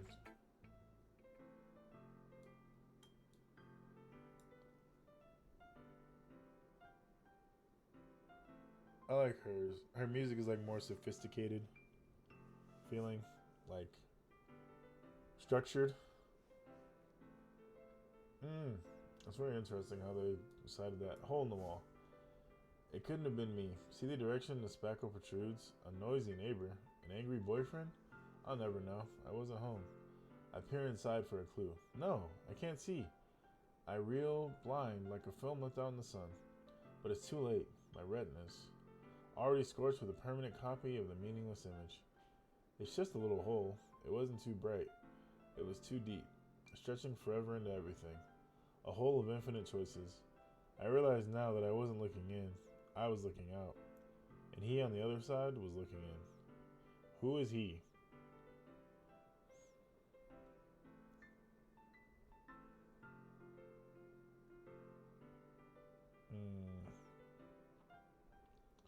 No, I can't see a real blind looking film without the sun. It's too late. I already scorched with a permanent copy of the meaningless image. It's just a little hole. It wasn't too bright. It was too deep. Who was looking at you? Interesting. So, what do you think? It's very freeform, if that's what you call it. Sorry, I'm not really the person to ask for feedback. It's okay.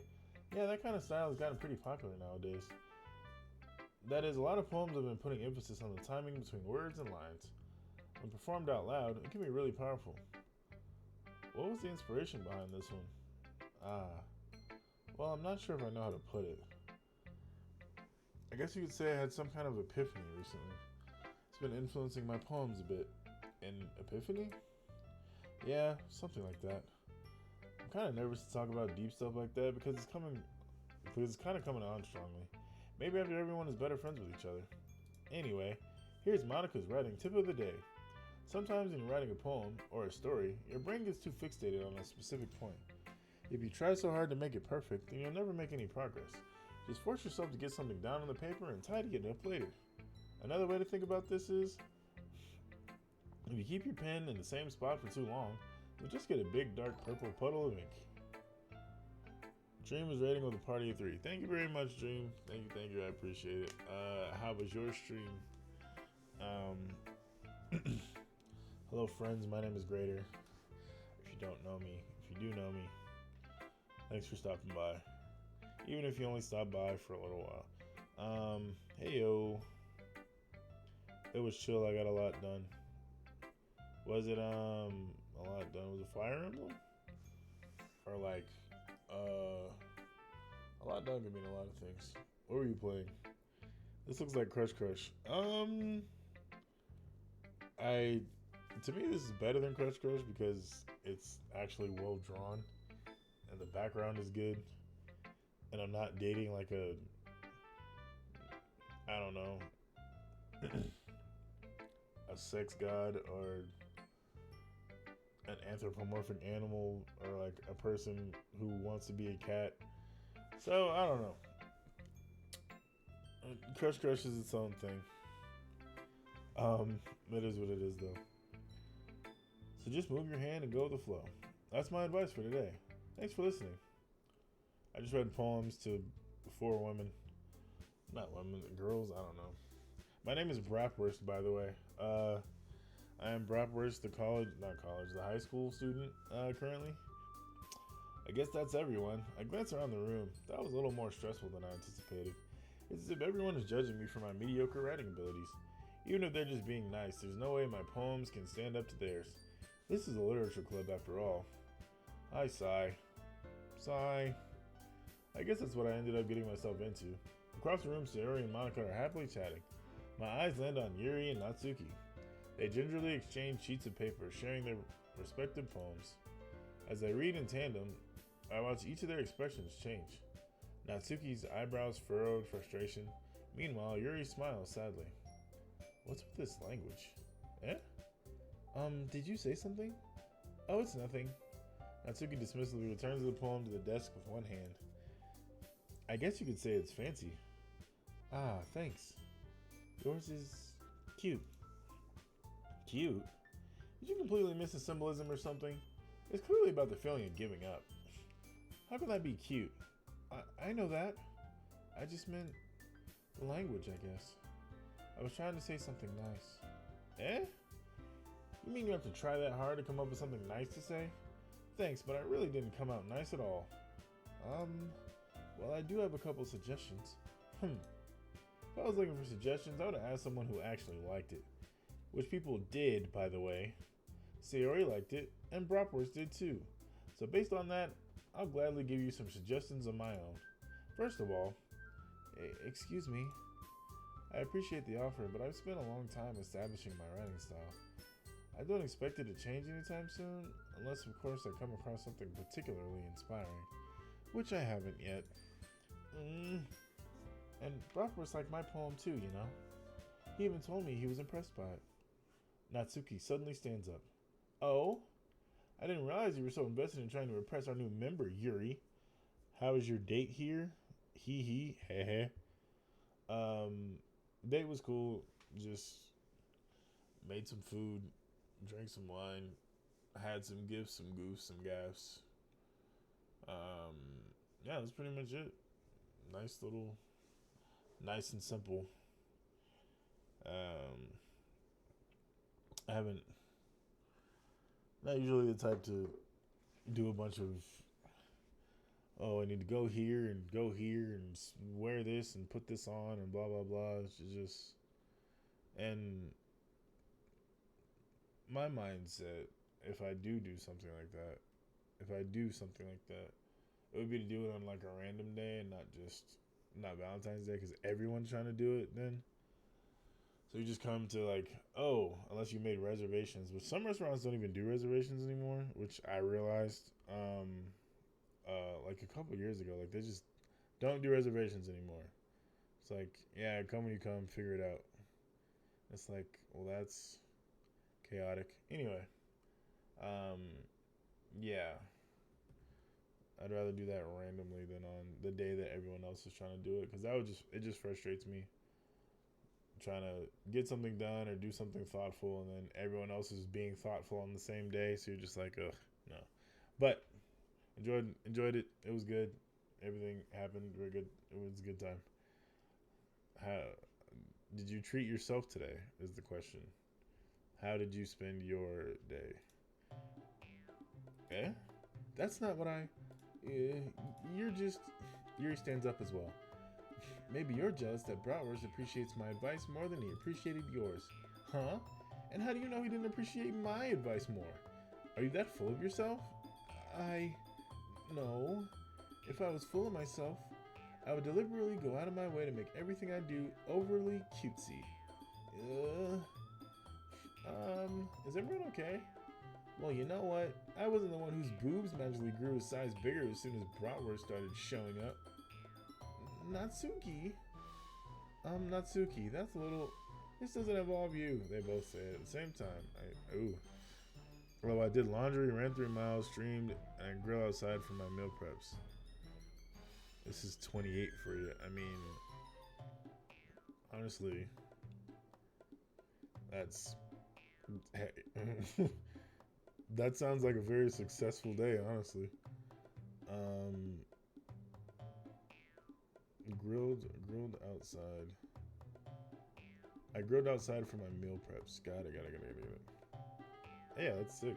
It sounds like a good day to me.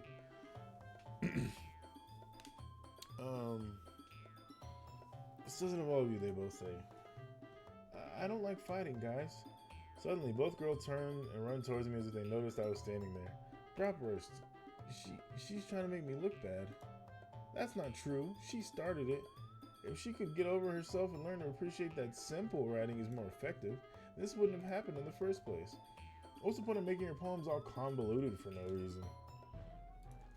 Braylon, are you degrading women again? Huh?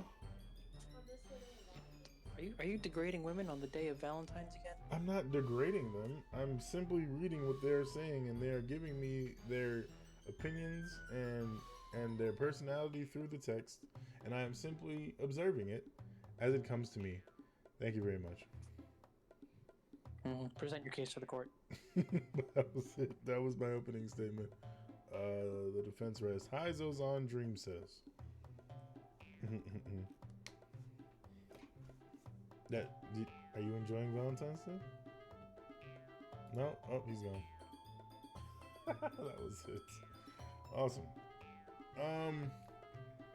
The meaning should jump out of the reader, not force him to have to figure it out. Help me explain that to her, Bratwurst. Wait. There's a reason I have so many deep and expressive words in our language. It's the only way to convey complex feelings and meaning the most effectively. Avoiding them is not only unnecessarily limiting yourself, it's also a waste. You understand that, right, Bratwurst? Well? How did I get dragged into this in the first place? It's not like I know anything about writing. But whomever I agree with, they'll probably think more highly of me. Shit.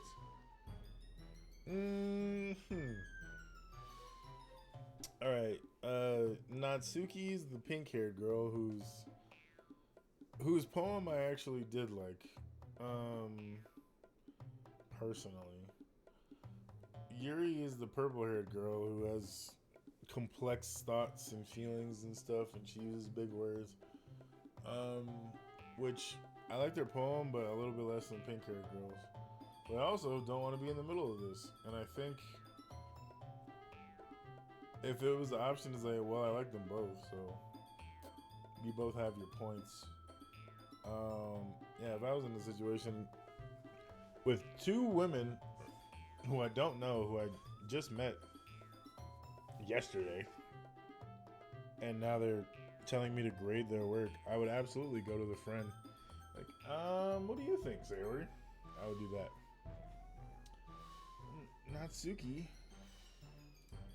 Natsuki glares at me, drying up any words I had in my mouth.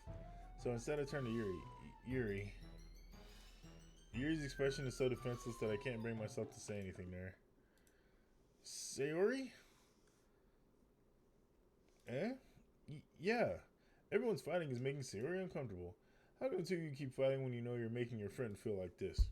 Bratwurst? Well, that's her problem. This isn't about her. I agree. It's unfair for others to interject their own feelings into our conflict. Yeah, unless Sayori wants to tell Yuri what a stuck-up jerk she's being, she would never. Your immaturity that's made her upset in the first place. Excuse me? Are you listening to yourself? This is exactly why nobody likes Stop! Natsuki, Yuri, you guys are my friends. I just want everyone to get along and be happy. My friends are wonderful people, and I love them because of their differences. Okay. Natsuki's poems, they're amazing because they give you so many feelings with just a few words. And Yuri's poems are amazing because they paint beautiful pictures in your head. Everyone's so talented. So why are we fighting? Because, well, also, Natsuki's cute and there's nothing wrong with that. And Yuri's boobs are the same as they always were. Big and beautiful. What the? Sayori. Sayori stands triumphantly. Monica stands behind her with a bewildered expression. I'll make some tea. Yuri rushes off. Natsuki sits down with a blank expression on her face, staring at nothing. So this is why Sayori is vice president. I whispered to So this is why Sayori is vice president. I whispered to Monica. She nods in return. To be honest, I might come off as a good leader and I can organize things, but I'm not very good with people. I couldn't even bring myself to interject. As president, it's kind of embarrassing of me. Nah, it's not like I can blame you. I wasn't able to say anything either. Well, I guess that just means Sayori is amazing in her own ways, isn't it? Isn't she? Sorry. You could say that. I might be an airhead sometimes, but it's really suspicious that she knows exactly what she's doing. I see. Take good care of her, okay? I would hate to see her get herself hurt. That makes two of us. You can count on me. Monica smiles sweetly at me, causing my stomach to knot. Such a genuine person really does make a good president, regardless of what she says. If only I could get the chance to talk to her a little bit more. There it is. Ding dong, ding doo ding. Okay, everyone. It's just about time for us to leave. How did you all feel about sharing poems? It was a lot of fun. Well, I'd say it was worth it. It was alright. Well, mostly. Bratwurst, how about you? Yeah, I'd say the same. It was a neat thing to talk about with everyone. Awesome. In that case, we'll do the same thing tomorrow. And maybe you learn something for your friends too. So your poems will turn out even better. I think to myself, I did learn a little bit more about the kinds of poems everyone likes. Oh goodness, why? With any luck, that means I can at least do a better job impressing those I want to impress. I nodded to myself with newfound determination. Bratwurst, ready to walk home? Sure, let's go. Sayori beams at me. It truly has been a while since Sayori and I have spent this much time together. I can't really say I'm not enjoying it either. Sayori, about what happened earlier. What do you mean? You know, between Yuri and Natsuki. Does that kind of thing happen often? No. It's really the first time I've seen them fight like that. I promise they're both wonderful people. You don't hate them, do you? No, I don't hate them. I just wanted your opinion, that's all. I can see why they'd make good friends with you. Whew. You know, Bratwurst, it's a nice thing to get to spend time with you in the club. But I think seeing you get along with everyone is what makes me the happiest. And I think everyone really likes you too. That's... Every day is going to be so much fun. Looks like Sayori still hasn't caught on to the kind of situation I'm in. Sure, being friends with everyone is nice, but does it really need to stop there? We'll just have to see what the future holds, Sayori. I pat Sayori on the shoulder. I said that more to myself than to her, but it's easy to use Sayori as an internal monologue sometimes. What does that even mean, sir? Okay. Yeah, let's do this. Oh, I'm doing another poem. Journey inside. Cool. Oh, so yeah. So if I pick the word, then they jump or whatever. Let's do peace. Okay, she likes peace. Interesting.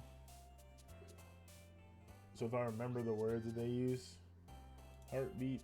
All right, because Valentine's Day.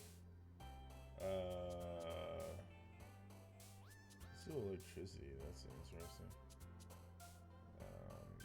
Covet vibrance.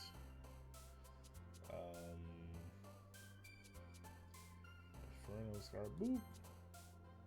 Headphones, marriage, lipstick, grief, time, dance ground. I already picked sunset. I guess I should pick something else. Pick dance too. I don't like analysis. Rainbow, why not? Oh, she likes rainbows. Yeah, it's hard to like tell with the words that whatever that means. I picked a Fulgurant. Ocean. I like oceans. Shower is extreme, unending, unstable, hopeless, special. It's special. Control. Wonderful. Tenacious. Keith, because Valentine's Day. Embrace. Let's do Rose, because Valentine's Day. Bliss because Valentine's Day. Love because Valentine's Day. Charm because Valentine's Day. Oh, I should have put chocolate. It was right there. Sweet Sunny Games Parfait. I like socks. Chocolate 12 and all together. Beauty because Valentine's Day. Shame, poof, Papa. Papa's weird. I don't like that. Gonna be completely honest. Aura skipping along with it. So. Aura stuck out to me. I think it was a tie between the pink hair and the purple hair girl. I don't know. It seemed like I was going pretty even for everybody. Anyway, another day passes. It's time for the club meeting already. I got a little more comfortable over the past couple days. Entering the club room, the usual scene greets me. Hi, Bratwurst. Yo, Sayori. Looks like you're in a good mood today. I'm just not used to you being in the club, that's all. I see. It's a pretty simple thing to get you in a good mood. But I guess it's always the simple things with you anyway. Speaking of which, I'm kind of hungry. Will you come with me to buy a snack? No, thanks. Eh? That's not like you at all. I have my reasons. Why don't we take a look at your purse, Sayori? Why that all of a sudden? No reason, really. I just wanted to look at it. Sayori nervously retrieves her coin purse. She fumbles with the latch and gets it open. Then she turns it upside down and lets all its contents fall onto the desk. Only 2 small coins fall out. I knew it. I can see right through you, Sayori. That's not fair. How do you even know? It's simple. If you had enough money in the first place, you would have bought snacks before coming into the club room. So either you're not hungry and wanted an excuse to take a walk, or you plan to conveniently forget that you spent all your money so that I would lend you some. But there's one more thing. You're always hungry. And so that only leaves one option. Wah, I give up. Don't make me feel guilty. If you feel guilty, that means you deserve to feel guilty. Damn, clapped. Thank you. I'm trying. Yeah, keep doing your thing. Life is a beautiful thing. However you decide to spend it, as long as you're not hurting anybody, that's what it's all about. You know. Aha. Yuri suddenly giggles. Eh? I didn't notice she was listening in. Her face is in her book as always. I wasn't listening or anything. I was just something in my book. Yuri, tell Bratwurst to let me borrow some money. Don't get me involved like that, Sayori.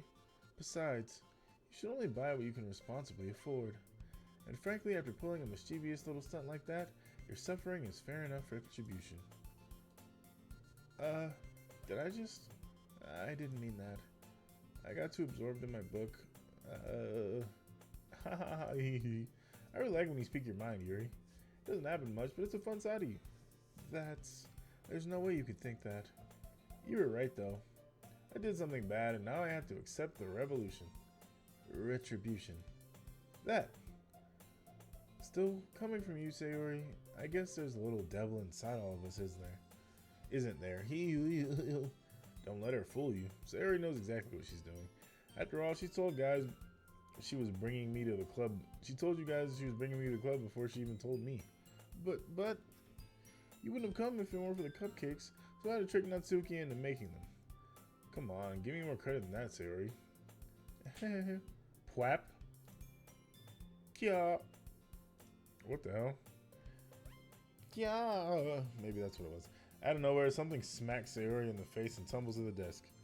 Ow. What was... A cookie?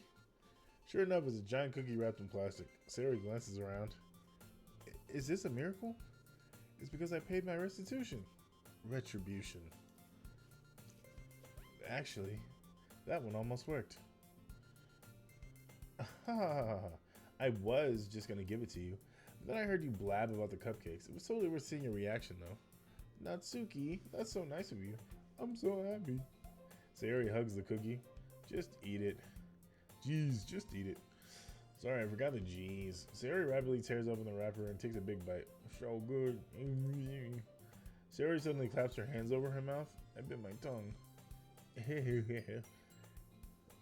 I don't like reading fake laughter. That's just me. I don't know why. I don't know. I'm just trying to read. I'm not trying to fake laugh. Oh, it's just like a voice acting thing. Then I would do it, but like, I don't know. Anyway, you're going through a lot. You're going through a lot over just one cookie. Natsuki takes a bite of her own cookie. Ah, yours looks really good too, Natsuki. Can I try it? Jeez. Beggars can't be choosers. But yours is chocolate. Yeah, why do you think I gave you that one? Fine. Still, I'm really happy you shared this one with me. Hey, Sayori gets out of her seat and goes behind Natsuki, then wraps her arms around her. If only I could see it. This is not that. Oh, jeez. I get it. Cookie still in hand, Natsuki reaches up to nudge Sayori off her shoulder.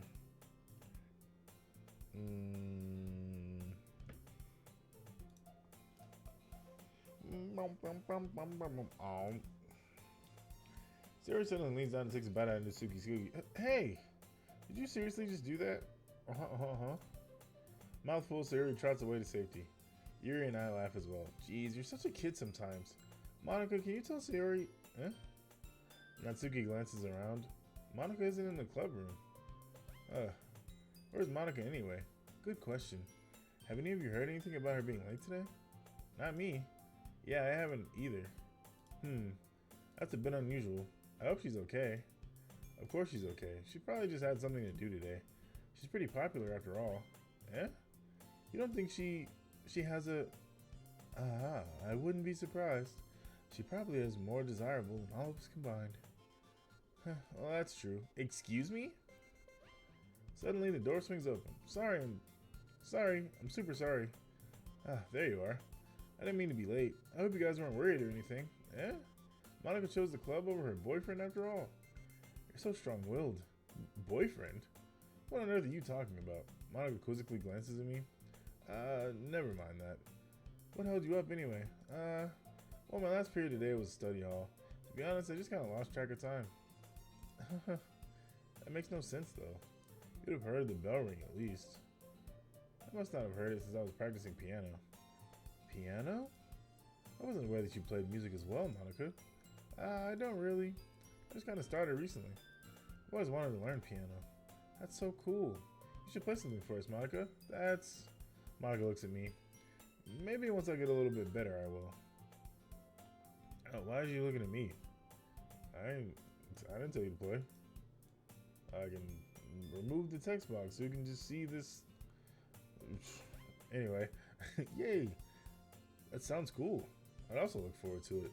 Is that so? In that case, I won't let you down, Bratwurst. Monica smiles sweetly. Damn, Monica wants to beat. I didn't mean any pressure or anything like that. Don't worry. I've been practicing a whole lot recently, and I really love the chance to share once I'm ready. I see. In that case, best of luck. Thanks. So I didn't miss anything, did I? I'm getting a little bit closer to Monica. I'm seeing the appeal. Not really. I choose to leave out Sayori's mischievous escapade. I'm sure Natsuki will end up complaining to her anyway. It looks like everyone has already settled down. Sayori somehow finished her entire cookie. Yuri is back to her book, and Natsuki disappeared into the closet. Bratwurst? Sayori suddenly comes up to me. I'm gonna go get some supplies from another classroom. Wanna come with me? Supplies? What for? Well, you know how the festival is coming up? Me and Monica were gonna make some posters and stuff. So I need to find some crayons, markers, and glue sticks. I see. Sure, I'll go with you. Yay! Okay, Monica, we'll be back soon. Alright, you going with Bratwurst to get the supplies? There's no need to trouble yourself. I'd be happy to go with him. Aw, but I wanted to go. It's so much fun exploring empty classrooms and stuff. Okay. It was just a suggestion. See if we can find a poster paper too, okay? Okay. Ready, Bratwurst? Yep, let's go. I feel like that's gonna be a decision like, oh, well, actually I'll go with Monica. You stay here. Do your homework or something. I don't know. Just find an excuse. Sayori and I exit the club room. I follow behind Sayori as she hums and skips around the hallway. Honestly, feels like I'm taking a kid to the mall or something. Sayori finds pleasure in the simplest things sometimes. Hey, Sayori? What exactly are we doing for the festival anyway? I'm not sure how you would make an event out of literature. Hee. Me and Monica have it all planned out. Don't you worry. Is that so? Yep. We're gonna do a poetry performance. Performance? What kind? Well, everyone is going to take turns on stage and recite their favorite poems. Ah, that sounds kind of dull. Rap worst. You're not thinking about it the right way at all. It's not just about reading poems, it's about performing them. Like you say the lines of the poem like, between my feet, the last remaining flower beckons me. I twist the stem, freeing it from its clinging roots, caressing the final joyous moment between my fingers. But to what ends have I summoned this joy? For now, when I look in every direction, the once prosperous field before me is but a barren wasteland. Like that. Sayori. How do I put this?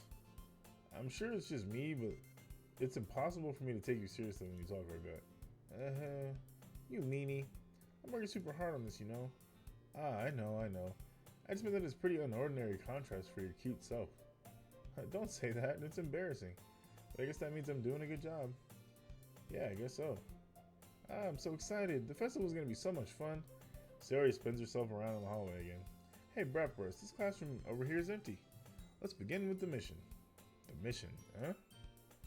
It's been a long time since I spent time with Sayori like this. He says that like after literally spending time with her all the time. Doesn't make any sense. I haven't spent time with her like this. Like you walked home twice, and then you're like, I haven't spent time with her like this all yesterday when you're talking to her. Hold on, I need water. Oh, this reading.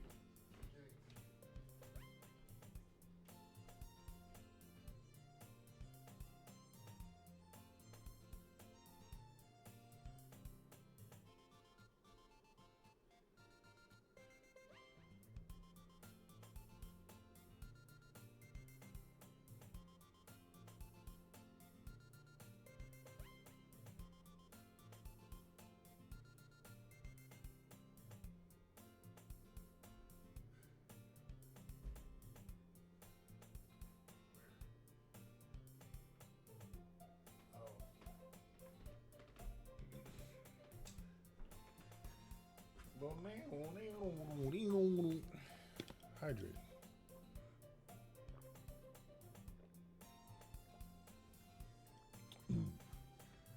High quality H2O. And some peach wine to go with it.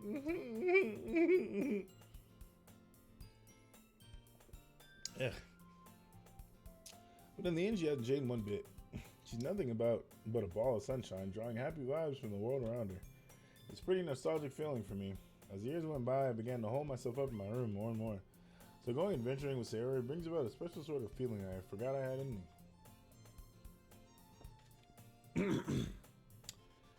The two of us enter the classroom. Sayori heads straight to the closet, and I follow. Let's see what we have here. Crayons! Sayori pulls a box of crayons off the shelf. They're the best brand, too. They're kind of dirty, though. Sayori starts pulling various crayons out of the box, reading color names. Alright, that one's down. Don't get distracted. We still need to find... Wait. I'm looking for my favorite color. Sorry. Fine. Then at least move aside so I can look for the poster paper. I dropped one by accident. Smack. Yeah. Sayori bends over and smacks her forehead right into the shelf. She falls to the floor and crayons spill all over her lap. Ow, wow. You okay? My forehead. Sayori clutches her forehead. Geez, Sayori. That's just like you, isn't it? Come on, let me see. Sayori is sitting on the floor. I grab her by the waist and pull her out of the closet. Huh? Since Sayori is sitting on the floor, I grab her by the waist and pull her out of the closet. You have to move your hand, Sayori, but it hurts. Just do it for a second. Oh? I don't understand what's happening.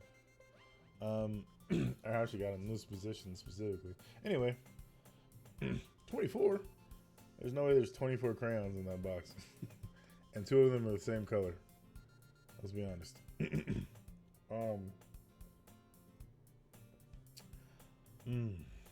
What? Sayori should not have said that. Sayori slowly releases her hands from her forehead. I gently brush her bangs to the side. Ow! Sorry. There's a huge red mark on the center of her forehead. A bump is starting to form as well. Man, that's gonna swell up. I should find you some ice. Bratwurst? Where would we even find ice around this time? I guess a drink would do. You don't have to.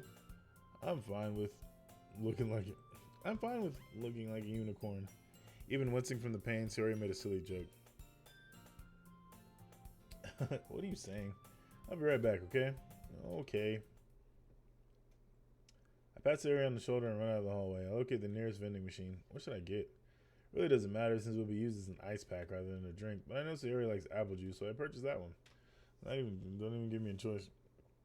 In just a moment, I'm already returning to the classroom where I left Sayori.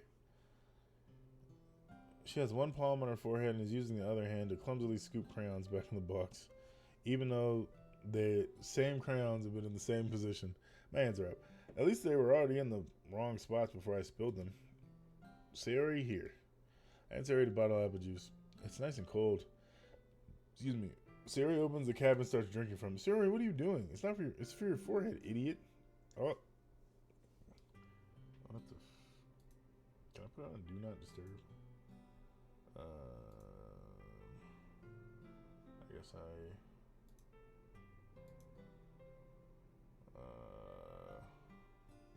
do that. Cool.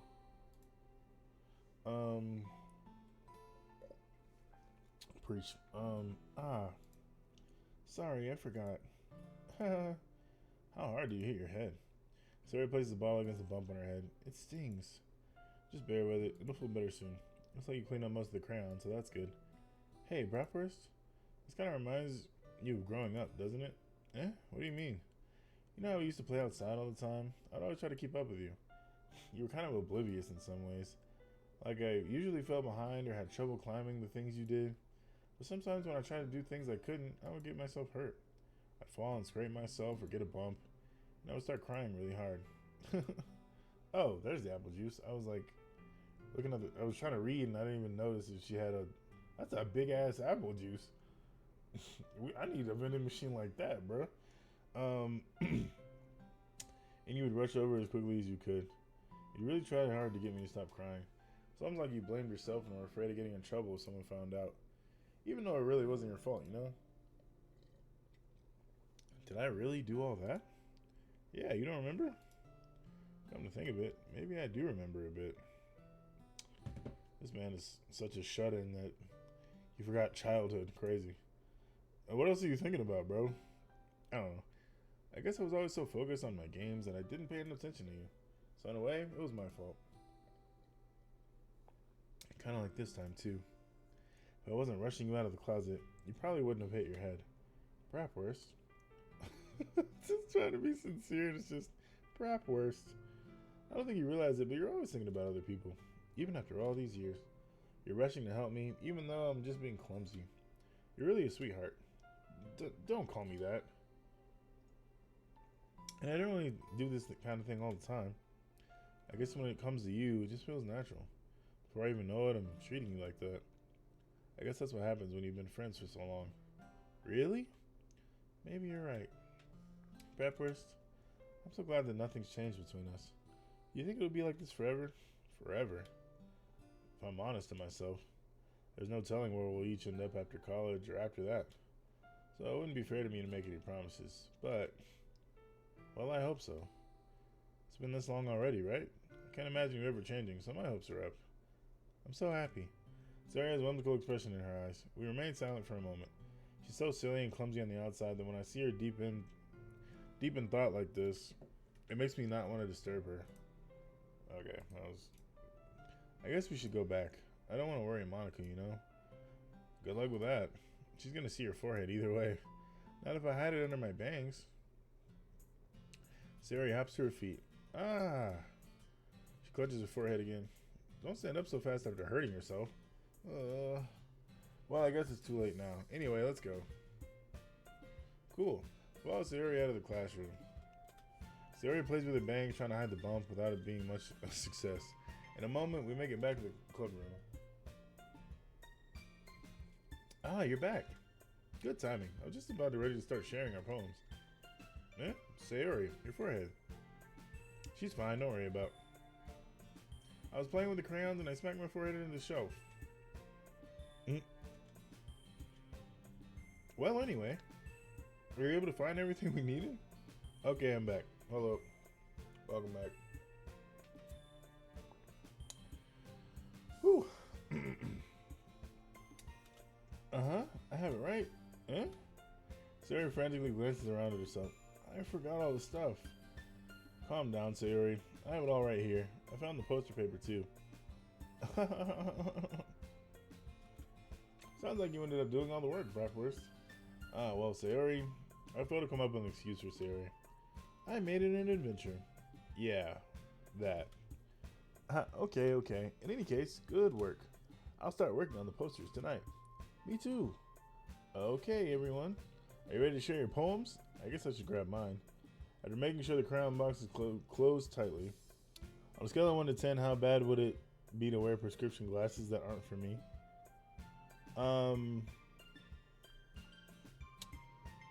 Probably a 9. Especially considering their prescription, because your eyes could be completely different shape, and yeah, it's just not a good idea.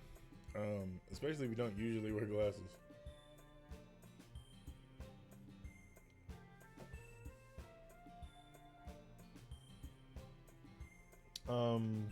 You can buy like reading glasses, or they have like simple, they have like simple reading glasses, or if you're nearsighted and you just see far away, they have like, you can just buy like a pack of them at Walmart for like $10 or something like that, if you really want glasses. But like, yeah, reading glasses, they have like little packs of them. Like my dad doesn't have a prescription for glasses, but he uses reading glasses. I think he may have a prescription, I don't know, but for a while he just used reading glasses at Walmart, and then my mom made him go get a prescription. But we're good. After making sure the crayon box is closed tightly, I return to my seat.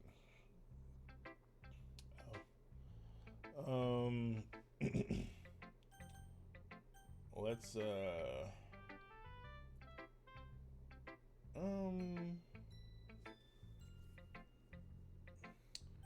I don't know. I'll do Sayori last this time. How are the games going? It's interesting so far. I'm just getting to know these 4 ladies. Yeah, they're nice glasses I ordered. I just guessed on the prescription. Not the best idea.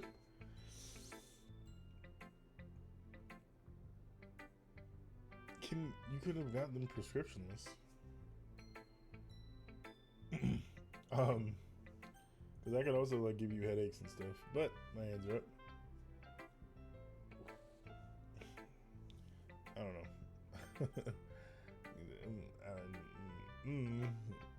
You'd also just go get your eyes checked. If you have insurance, just go get your eyes checked, and they can tell you if you need a prescription, or just like reading glasses or something. I don't know. I'm reading to Monica first this time. Hi again, Bratwurst. How's the writing going? Alright, I guess. I'll take that. As long as it's not going bad. I'm happy you're applying yourself. Maybe soon you'll come up with a masterpiece. I wouldn't count on that. You never know. Want to share what you wrote for today? Sure, here you go. I'll just never see what I wrote, which I'm fine with.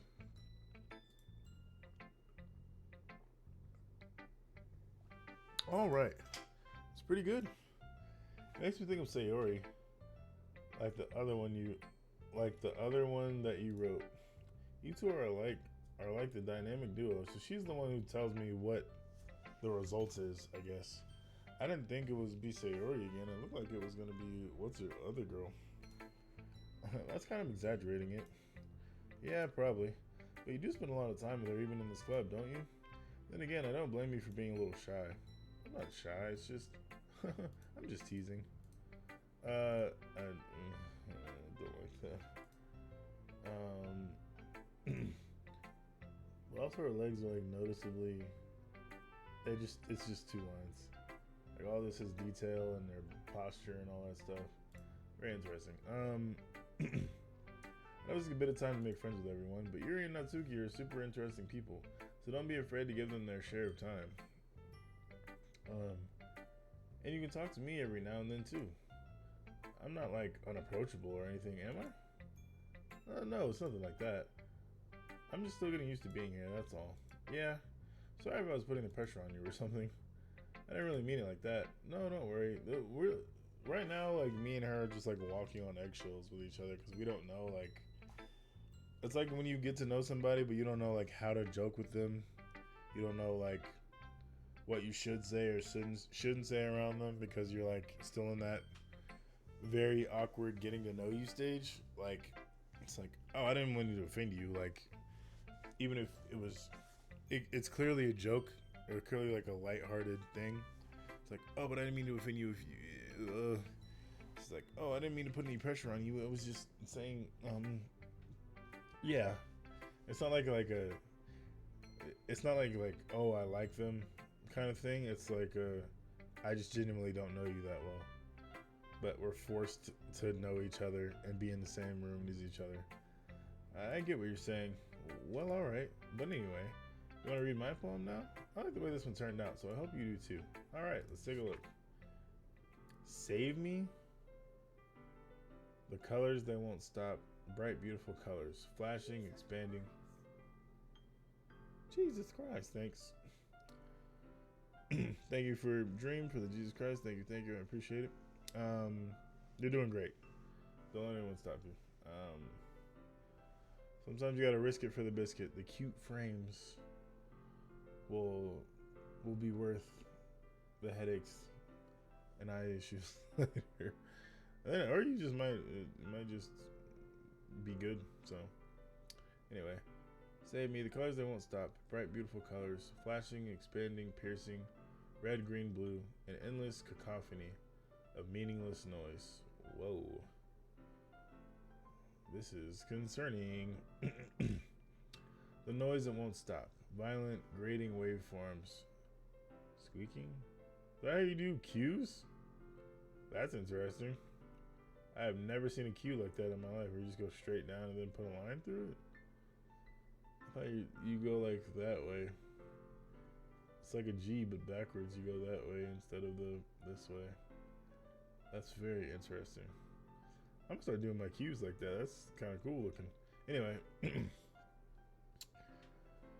Squeaking, screeching, piercing, sine, cosine, tangent. This used to give me nightmares. Like playing a chalkboard on a turntable. Like playing a vinyl on pizza crust.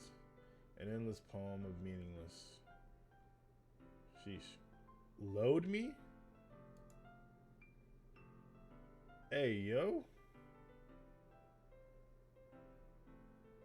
What do you mean by load, brother?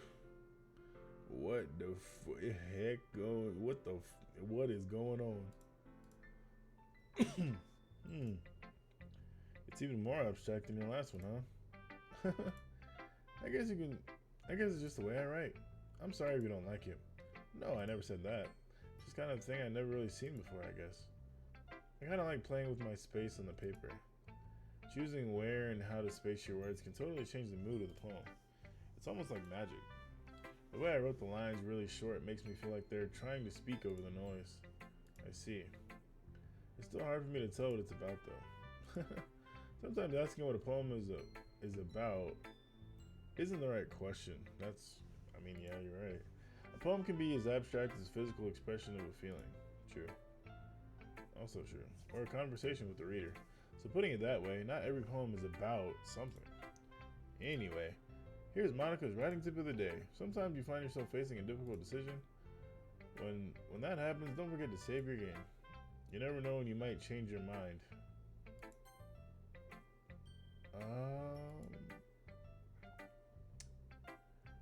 She's right. I'm gonna go ahead and save my game. Which is a smart place to put it because I was just not gonna save it this whole time. You never know when you might change your mind or when something unexpected may happen. Wait, is this tip even about writing? What am I even talking about? That's my advice for today. Thanks for listening. Yeah, because it doesn't naturally like bring you to a point. He's not like a meta character where he's like, I should save my game Or I should write down my thoughts or whatever, and then writing down your thoughts is saving the game or whatever. I'm doing Sayori last, so I'm kind of going in opposite order now that I see it. LMFAO. Well, it's not really any worse than your last one, but I can't really say it's any better either. Ugh. Huh? Phew, what? Well, anything that isn't a train wreck, I'll take as a win. They all have pink hair. No, she has pink hair. The other girl has brown hair. The other girl has orange brown hair. And the other girl has purple hair? Where is Sakura Haruno? Getting cheated on by her husband and left to take care of a child by herself. And I get the feeling you're probably the most critical. Hey, what makes you... Wait, maybe that was a compliment? Glad to see someone recognizes my experience. Well then, keep practicing and maybe you'll be as good as me someday. That's, something tells me not to completely miss the point. Come to think of it, this kind of reminds me of Sayori's poem from yesterday. Huh? You think so? Well, yeah, I guess you've been friends with her so long that you might be on the same wavelength. But you never really struck me as her type. Sayori has a type all of a sudden? Well, I don't know. But honestly, how can someone so fluffy spend so much time with someone like you? It's like she's dragging around a dead weight. That was a little unnecessary. Sasuke wouldn't cheat, SMH. Yes, he would. Okay. Sasuke is a little bit more awkward than people give him credit for. And he's also like, especially when he was a kid, he was like a bit more shy and like bashful and stuff when it came to like girls liking him and stuff. But also he knew when they liked him, and he knew that they liked him because he was smart or strong or the best at whatever. So he knew that. So he would use that against himself. But like, he would blush when he like didn't know something or asked for help or whatever. Like, so I don't know. But if a girl literally talked him up a bit without trying too hard, he would fold. Let's be honest. But think of it this way.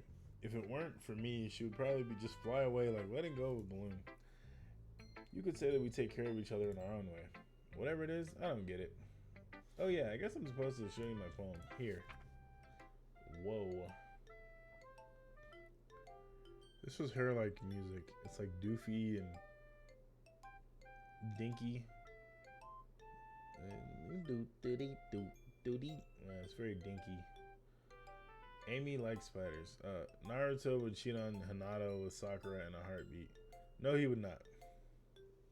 Because he already went through her lying to him about loving him in Shippuden. If you remember that scene, she's like, come on, Naruto, like, we don't have to worry about Sasuke anymore. Like, she's like, I love you. And he's like, don't lie to me. He's like, what? She's like, huh? She's like, bro, I've been pining after you when I was a kid the whole time. And now all of a sudden when you don't want me to do something, now you love me. Now you want me to stop. But the truth is, you don't want me to go because you can't go yourself.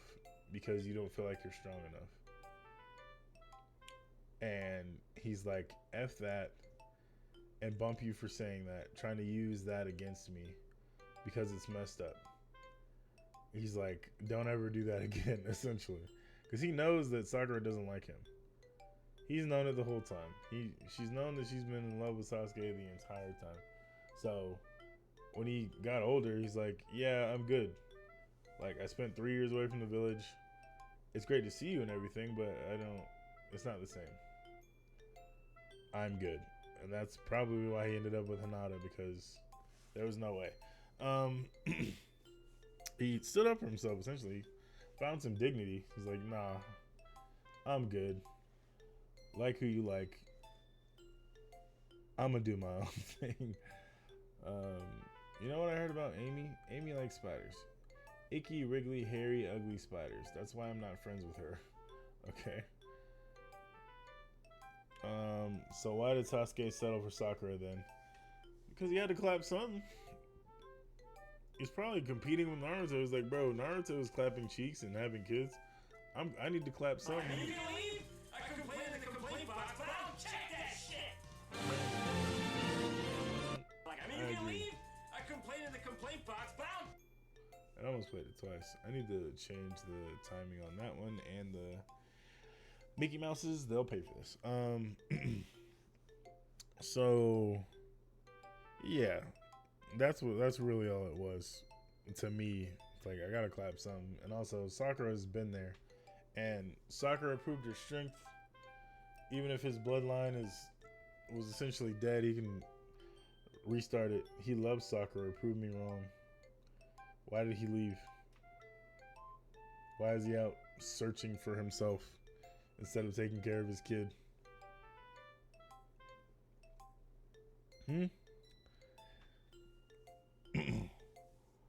He cares more about spotting Naruto that he trains Boruto. The trained Boruto and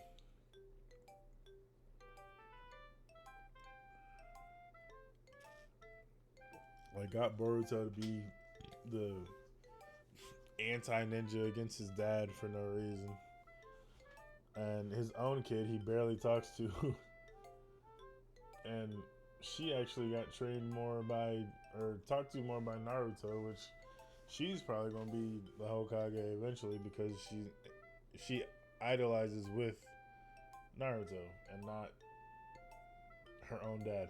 Anyway, Amy has to keep singing, and Sakura just lets it happen.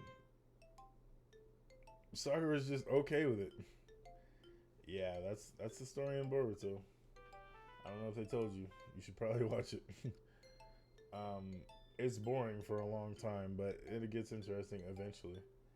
Maybe a couple hundred episodes in. Amy has a cute singing voice. I heard her singing my favorite love song.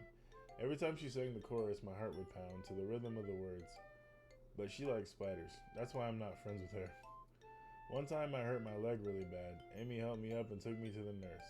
I try not to let her touch me. She likes spiders, so her hands are probably gross. That's why I'm not friends with her. Amy has a lot of friends. I always see her talking to people. She probably talks about spiders. What if her friend starts to like spiders too? That's why I'm not friends with her. It doesn't matter if she has other hobbies. It doesn't matter if she keeps it private. It doesn't matter if it doesn't hurt anyone. It's gross. She's gross. The world is better off without spider lovers. And I'm going to tell everyone. Ma'am, I don't know who Amy is, but you should relax. That's why I'm not friends with her. That's why I'm not friends with her. That's why I'm not friends with her. Not bad, right? It's quite a bit longer than yesterday's. Yesterday's was way too short. I was just warming up. I hope you didn't think that was the best I could do. No, of course not. Anyway, the message is pretty straightforward in this poem. I doubt I have to explain it. Sometimes you can explain complicated issues with much simpler analogies. It helps people realize how stupid they're being. Like, anyone would agree that the subject of this poem is an ignorant jerk. Relax. Do you know people like that? Of course. It's about how everyone thinks that doesn't matter. It can be about anything. Your what? Your sister? Yes, I don't know. I read it to be easy to relate to. Everyone has some kind of weird hobby or guilty pleasure.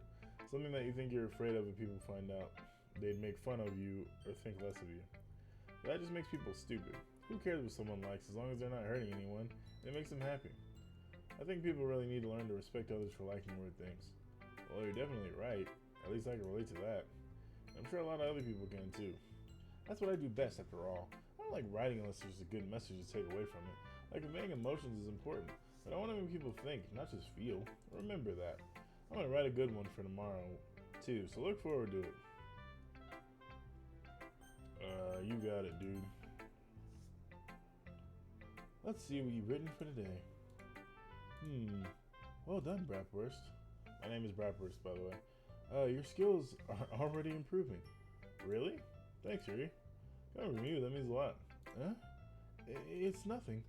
I'm just happy to help inspire fellow writers.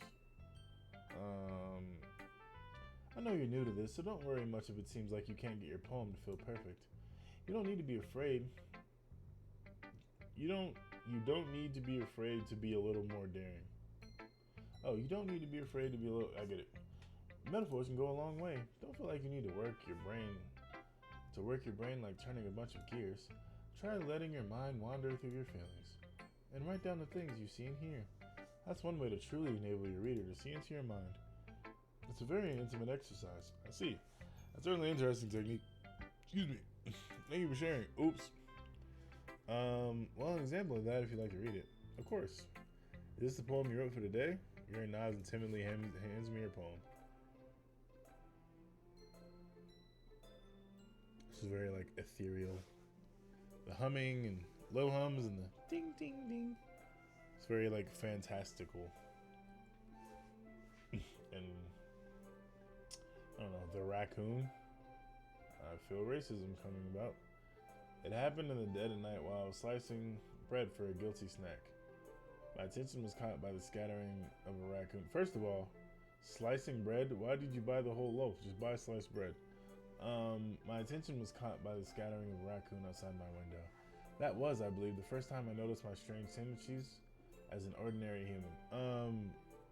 Just a random PSA. If you make your own bread, I feel like you're either a serial killer or you're a Mormon wife who can't go outside for too long without being monitored, or you're held against your will.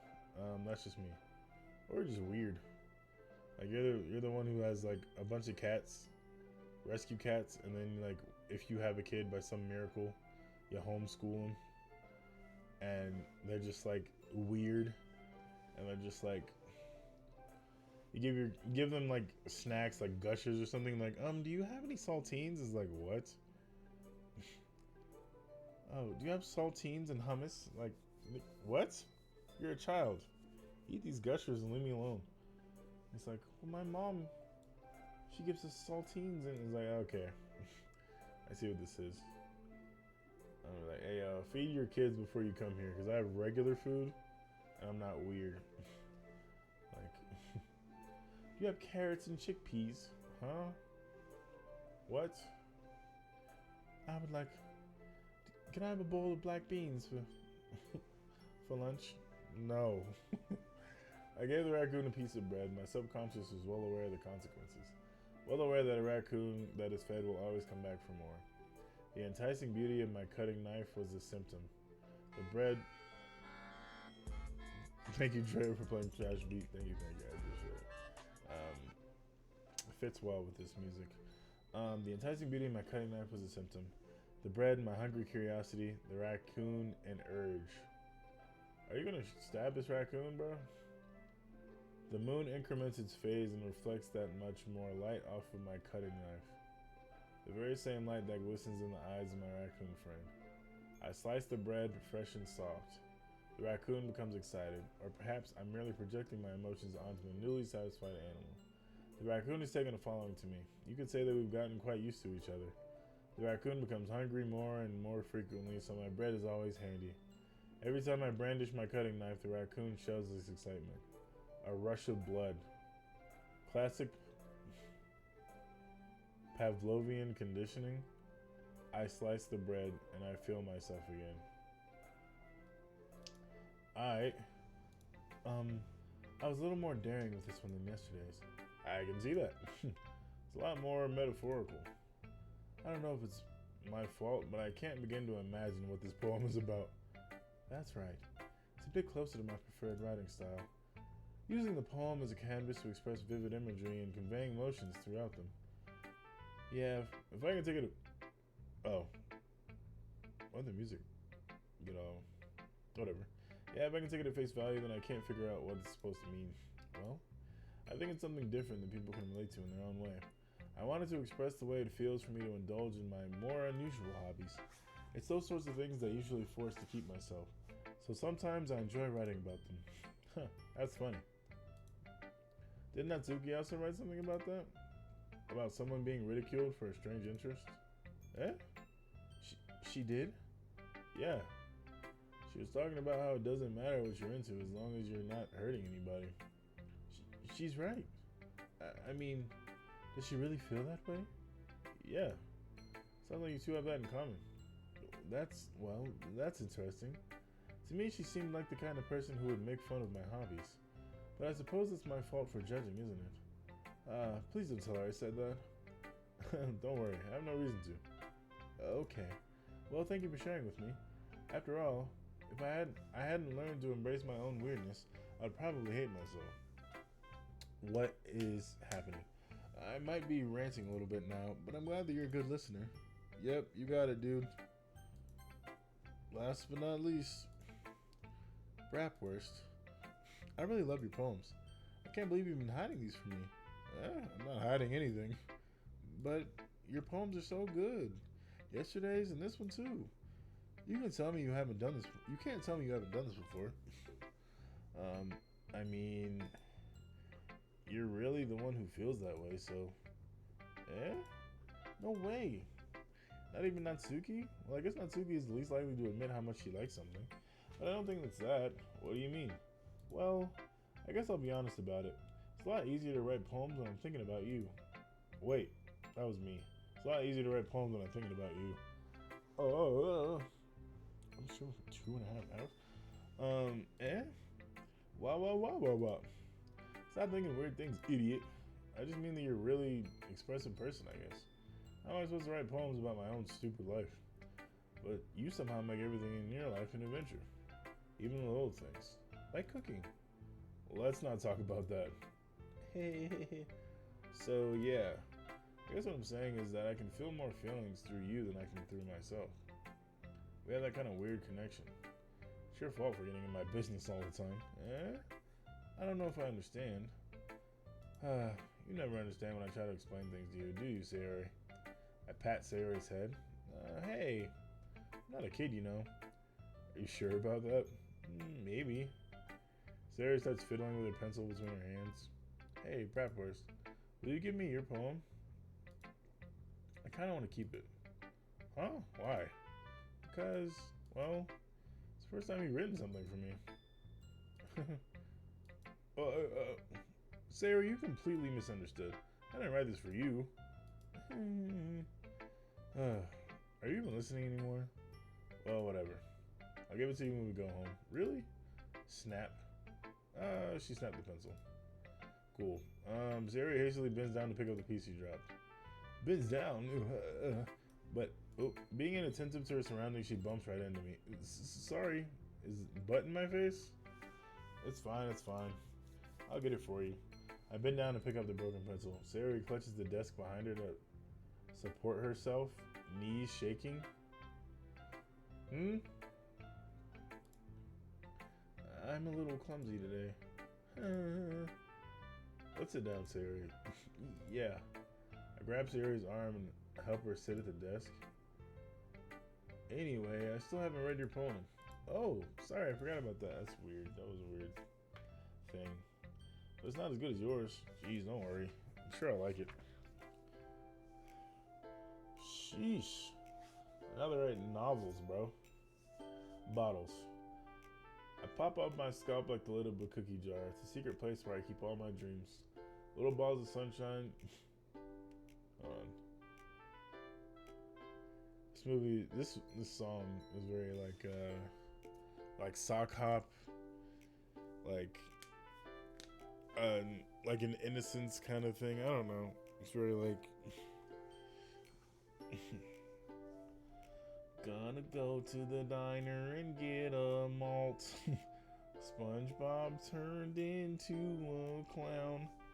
You know what? Like that's how it's very like whatever that song genre is. Sorry, I pop my scalp up like a little cookie jar. It's a secret place where I keep all my dreams. Little balls of sunshine, all rubbing together like a bundle of kittens. I reach inside with my thumb and forefinger and pluck one out. It's warm and tingly, but there's no time to waste. I put it in a bottle to keep it safe. And I put the bottle on the shelf with all the other bottles. Happy thoughts, and bottles, all in a row.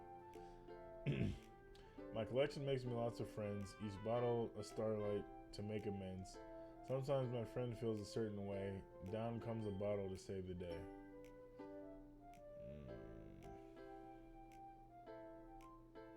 Interesting. Night after night, more dreams. friend after friend, more bottles. Deeper and deeper my fingers go, like exploring a dark cave, discovering the secrets hiding in the nooks and crannies. This sounds like deeper and deeper my fingers go. Hey, yo. Digging and digging, scraping and scraping, brother. I blow dust off my bottle caps. It doesn't feel like time elapsed. My empty self could use some more. My friends look through my locked front door. Finally, all done, I open up and come in my friends? I open up and in come my friends. Okay, that's my fault. Finally, all done. I open up and in come my friends. They come in such a hurry. Do they want my bottles that much?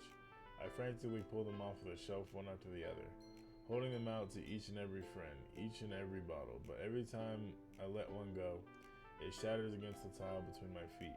Happy thoughts, happy thoughts, happy thoughts, in shards all over the floor. They were supposed to be for my friends who aren't smiling. They're all shouting, pleading, something. But all I hear is echo, echo, echo, echo, echo inside my head.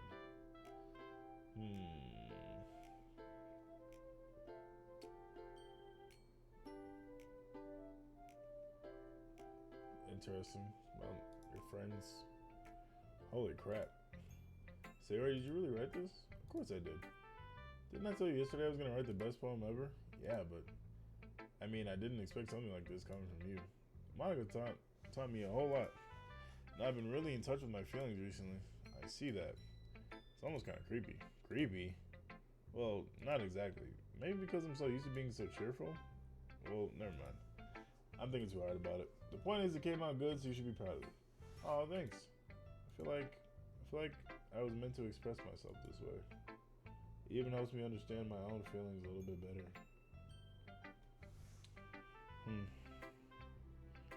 Very interesting. Writing is like magic. You've gotten pretty passionate about this, huh? I hope you keep it up. Yeah. Writing's the best. I'm gonna keep writing until I die. Relax. Don't get ahead of yourself. Sarah's always had a habit of getting obsessed with something before dropping it no more than a week later.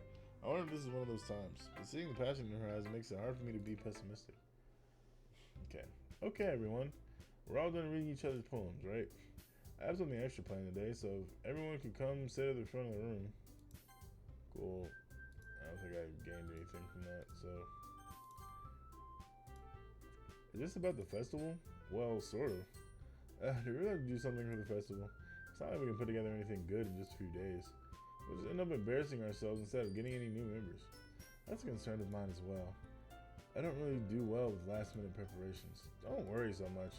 We're gonna keep it simple, okay? We won't need much more than a few decorations. Sarah's been working on posters, and I've designed some pamphlets so we can give out during the event. Okay, that's great and all. But doesn't that tell us what we're actually going to be doing for the event? But that doesn't tell us what we're actually doing. Okay, cool. Sorry, I thought you heard about it already. We're going to be performing. Performing? Monica? Yeah, we're going to be having a poetry performance. Each of us are going to choose a poem to recite during the event. But the cool part is we're also going to let anyone else come up and recite poems too. Sayori's putting it all on posters in case anyone wants to be prepared ahead of time. Hee hee hee. Sayori's been coloring a poster, holds it up for us to see. Are you kidding me, Monica?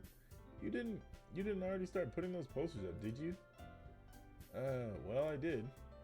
Do you really think it's that bad of an idea? Well, no. It's not a bad idea. I just didn't sign up for this, you know? There's no way I'm going to be performing in front of a group of people like that. I agree with Natsuki. I could never, in my life, do something like that. Imagining it, Yuki shakes her head in fear. Guys. No, Sayori. I understand where they're coming from. Remember that Natsuki and Yuri have never shared their poems with anyone just until a couple days ago. It's a lot to ask for people. It's a lot to ask for them to recite their poems out loud to a whole room full of people. I guess I kind of overlooked that. So, I'm sorry. But, I still think we should give it our best. We're the only ones responsible for the fate of this club. If we start the event and each put on a good performance, then it will inspire others to do the same.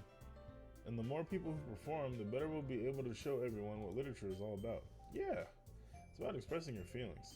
being intimate with yourself, finding new horizons, and having fun. That's right. And those are the reasons that we're all in this club today. Do you want to share that with others to inspire them to find the same feelings that brought you in here in the first place? I know you do. I know we all do. If all it takes is standing in front of the room for 2 minutes and reciting a poem, then I know you can do it. She's basically just said, you gonna do it. If you want this club to prosper, you gonna do it. They remain silent. Sayori looks worried. I guess it leaves me no choice. I agree. I don't think it's too much to ask. I think Sayori and Monica have been trying really hard to get new members. The least we can do is help them out a bit.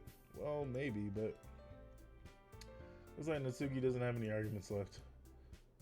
Okay, fine. I guess I'll just have to get it over with.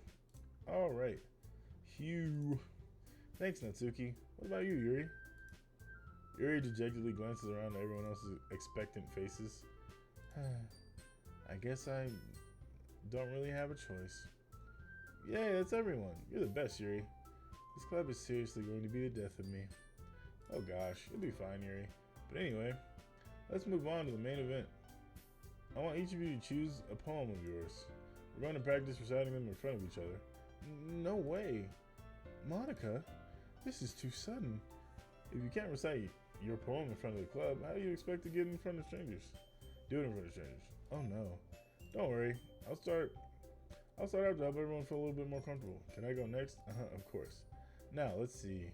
Monica flips through her notebook to the specific poem she has in mind for herself. She then stands to begin the podium. The title of this poem is The Way They Fly. Monica begins reciting her poem. Cool. Clear, confident voice fills the room. More than that, her inflection is pristine. She knows exactly how to apply emotion behind each line she recites, bringing words to life. Is this something she's done before, or is she simply a natural? I glance around me. Everyone has their eyes on Monica. Sayori looks amazed. Yuri has an intense expression on her face that I don't understand. Finally, Monica finishes her recitation. The four of us applaud. 4? Oh, it's me and 3 other. Yeah, there's 4. 5 of us. Sheesh. Monica takes a breath and smiles. I forget that I'm a character too sometimes. That was so good, Monica. Thank you very much. I was hoping to set a good example. Are you ready to go next, Sayori? I'll go next. What? Yuri's fired up all of a sudden. Yuri clutches a sheet of paper between her hands and stands up. Keeping her head down, she walks quickly over to the podium. This poem is called Yuri anxiously glances to each of us. You can do it, Yuri. It's called Afterimage of a Crimson Eye. What the Yuri's voice shakes as she starts reading the poem. Just a moment ago, she practically refused to do this. Why is she suddenly putting in so much effort? As Yuri gets past the first couple of lines, her voice changes. It's almost like what happens when Yuri gets absorbed into her books. Her quivering words transform into sharp syllables into a fierce, confident woman. The poem is full of twists and turns and structure that she enunciates with perfect timing. This must be a rare glimpse into the whirling fire Yuri keeps concealed inside her head. Suddenly, she's finished. Everyone is stunned. Yuri snaps back into reality and glances around her as if she's bewildered even herself. It's up to me to save the situation. I'm the first to start applauding. Everyone joins me afterward, and we give Yuri the recognition she deserves. It's not that we didn't want to applaud for her, but we were caught so off guard that she must have forgotten. As we applaud, Yuri holds the poem to her chest and rushes back to her seat. Yuri, that was really good. Thank you for sharing. Looks like Yuri's down for the count. Okay. I guess I'm next then. Sayori hops out of her chair, then cheerfully walks to the podium. Her back must hurt. Who? Yuri? The purple-haired girl? She does have the Yablaruskis. This one's called My Meadow. Sorry, I giggled. Yeah, Yuri's the purple-haired girl. She got them Yabos. Sayori. It's a lot harder than I thought. How did you guys do it so easily? Try not to think of it like you're reciting to other people. Imagine you're reciting it to yourself, like in front of a mirror or your own head. It's your poem, so it'll come out the best that way. I see. Okay then. Sayori begins her poem. Somehow it feels like her soft voice is made as a perfect match. The poem isn't aimlessly cheery as Sayori is. It's serene, it's bittersweet. If I were to read this on paper, I probably wouldn't think much of it, but hearing it come from Sayori's voice almost gives it a whole new meaning. Maybe this is what Sayori meant when she said she likes my poems. It's like I get to reach more deeply into someone. Wait a minute. It's like I get to reach more deeply into someone I thought I knew through and through. Hey, yo. Sayori finishes. SP applaud. I did it. Good job, Sayori. Even rappers liked it. I guess that's a good sign. What does that even mean? It came out nicely, Sayori. The atmosphere of the poem fits you really nicely, but it might be that the other poems wouldn't work quite as well with that kind of delivery. I don't really understand. In other words, I've seen poems of yours where that sort of gentle delivery wouldn't work as well. They might need a little more force behind them, depending on what you're reading. Oh, I know what you mean. Well, I've been practicing that kind of thing. It's just embarrassing to do in front of everyone. The next time, I'm going to make you pick a poem that challenges you a little more. We don't have much time before the festival, you know? Okay. Now who's next? Natsuki? Don't make me go before Bratwurst. It's not like I can compare to you guys anyway. Might as well let Bratwurst lower everyone's standards a little before I have to do it. Natsuki. It's fine. I might as well get it over with. But it's not like I have much of a selection of what to read. I'll just have to go with what I wrote for today. I stand up and step in front of the podium. Everyone has their eyes on me, making me feel terribly awkward. Thumbnail. Smile. Smile, but there's pain in their eyes. She's like, ooh. So, Yablarooskies. Second place. Third place. Everyone has their eyes on me, make me feel awkward. I started my poem. So I'm not exactly confident in my own writing. It's hard to put energy into it. But despite that, once I finish, I receive applause anyway. Sorry, I'm not really as good as everyone else. Don't worry about it so much. I think it's less about your abilities and more about your lack of confidence in your writing. That's something that'll improve over time, though. Yeah, maybe. Alright then. That just leaves you, Natsuki. Yeah, I'm going. Natsuki begrudgingly gets out of her seat and makes her way to the podium. The poem's called... Why are you all looking at me? Because you're presenting. Anyway, the poem is called Jump. Natsuki takes a breath. Once she starts reciting the poem, her sour attitude disappears a little. While she's still a little unenthused, her poem has a rhythm and rhyme to it. It's Natsuki's trademark style, and it works surprisingly well when it's spoken aloud. The words feel like they bounce up and down as if giving life to the poem. Natsuki finishes bouncing up and down, like breasts. This man's horny. She ups and gets back to her seat. That wasn't so bad, was it? Easy for you to say. You better not make me do that again. Oh, well. Do you at least feel prepared enough to recite a poem in front of other people? I mean, doing it in front of other people will be way easier. I can put on whatever face I want for other people. But when it's just my friends, it's just embarrassing. That's a surprise, Natsuki. I think it would be the other way around for me. Well, that's just how it is, so... Well, I guess in that case, you won't have much to worry about for the festival. That said, I want to thank everyone for coming through. It might be hard, but I hope you all have an idea of what it's like now. Make sure you pick a poem and get enough practice before the festival, okay? I'll be making my pamphlets, so let me know ahead of time what you'll be reciting. Jeez. I should probably find some other poem to recite instead. That's fine too. It doesn't have to be your own. I'm already pleasantly surprised that you're putting in all this effort for the club. It makes me really happy. Yeah, no problem. Okay, everyone. That's about it for the day. I know the festival's coming up. Let's try to write poems for tomorrow as well.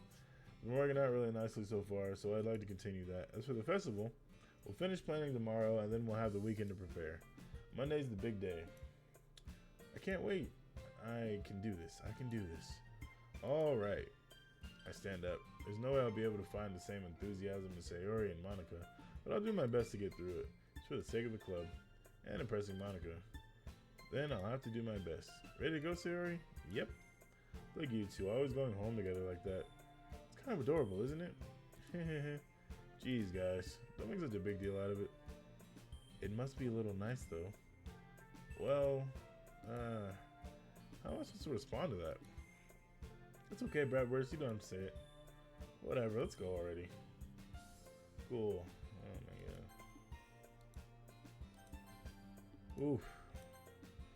I walk home with Sayori once more. Even though it's only been a few days, a lot of things have already changed. But today, Sayori's being a little quieter than usual on the way home. Hey, Sayori. Sorry, I was spacing out. Ah, no wonder. I was thinking about something from earlier, like, do I like walking home with her or whatever. I like how we get to, Sayori fumbles with her words. So let's just say that one day Yuri asks to walk home with you. Huh? What would you do? What kind of question is that? Kind of putting me on the spot here. Hey,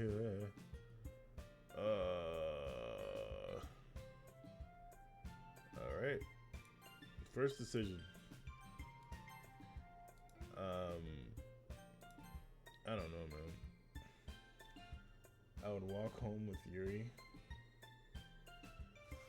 I'm gonna write this down because I want to remember what the hell I said.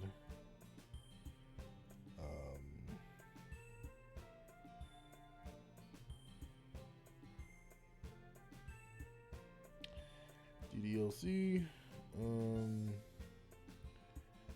Save one.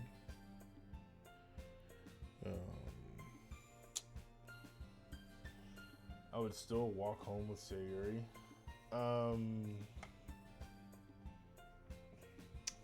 This one I'm just gonna say because I've been doing Sayuri. Pause. I've been doing Sayuri unintentionally. So I mean, if it's out of the way, then I probably wouldn't. It depends. I'm trying to think of my high school self. Would I walk home with somebody else? I mean, I did. I have done it before. And then I would just walk back home after I was done. It's like, I don't know, it was weird. But I've done it before. So if she asked, I guess I would. But I would also ask Sayuri because that's kind of, I don't know. I'm gonna sleep on this. Unfortunately, I'm tired, bro.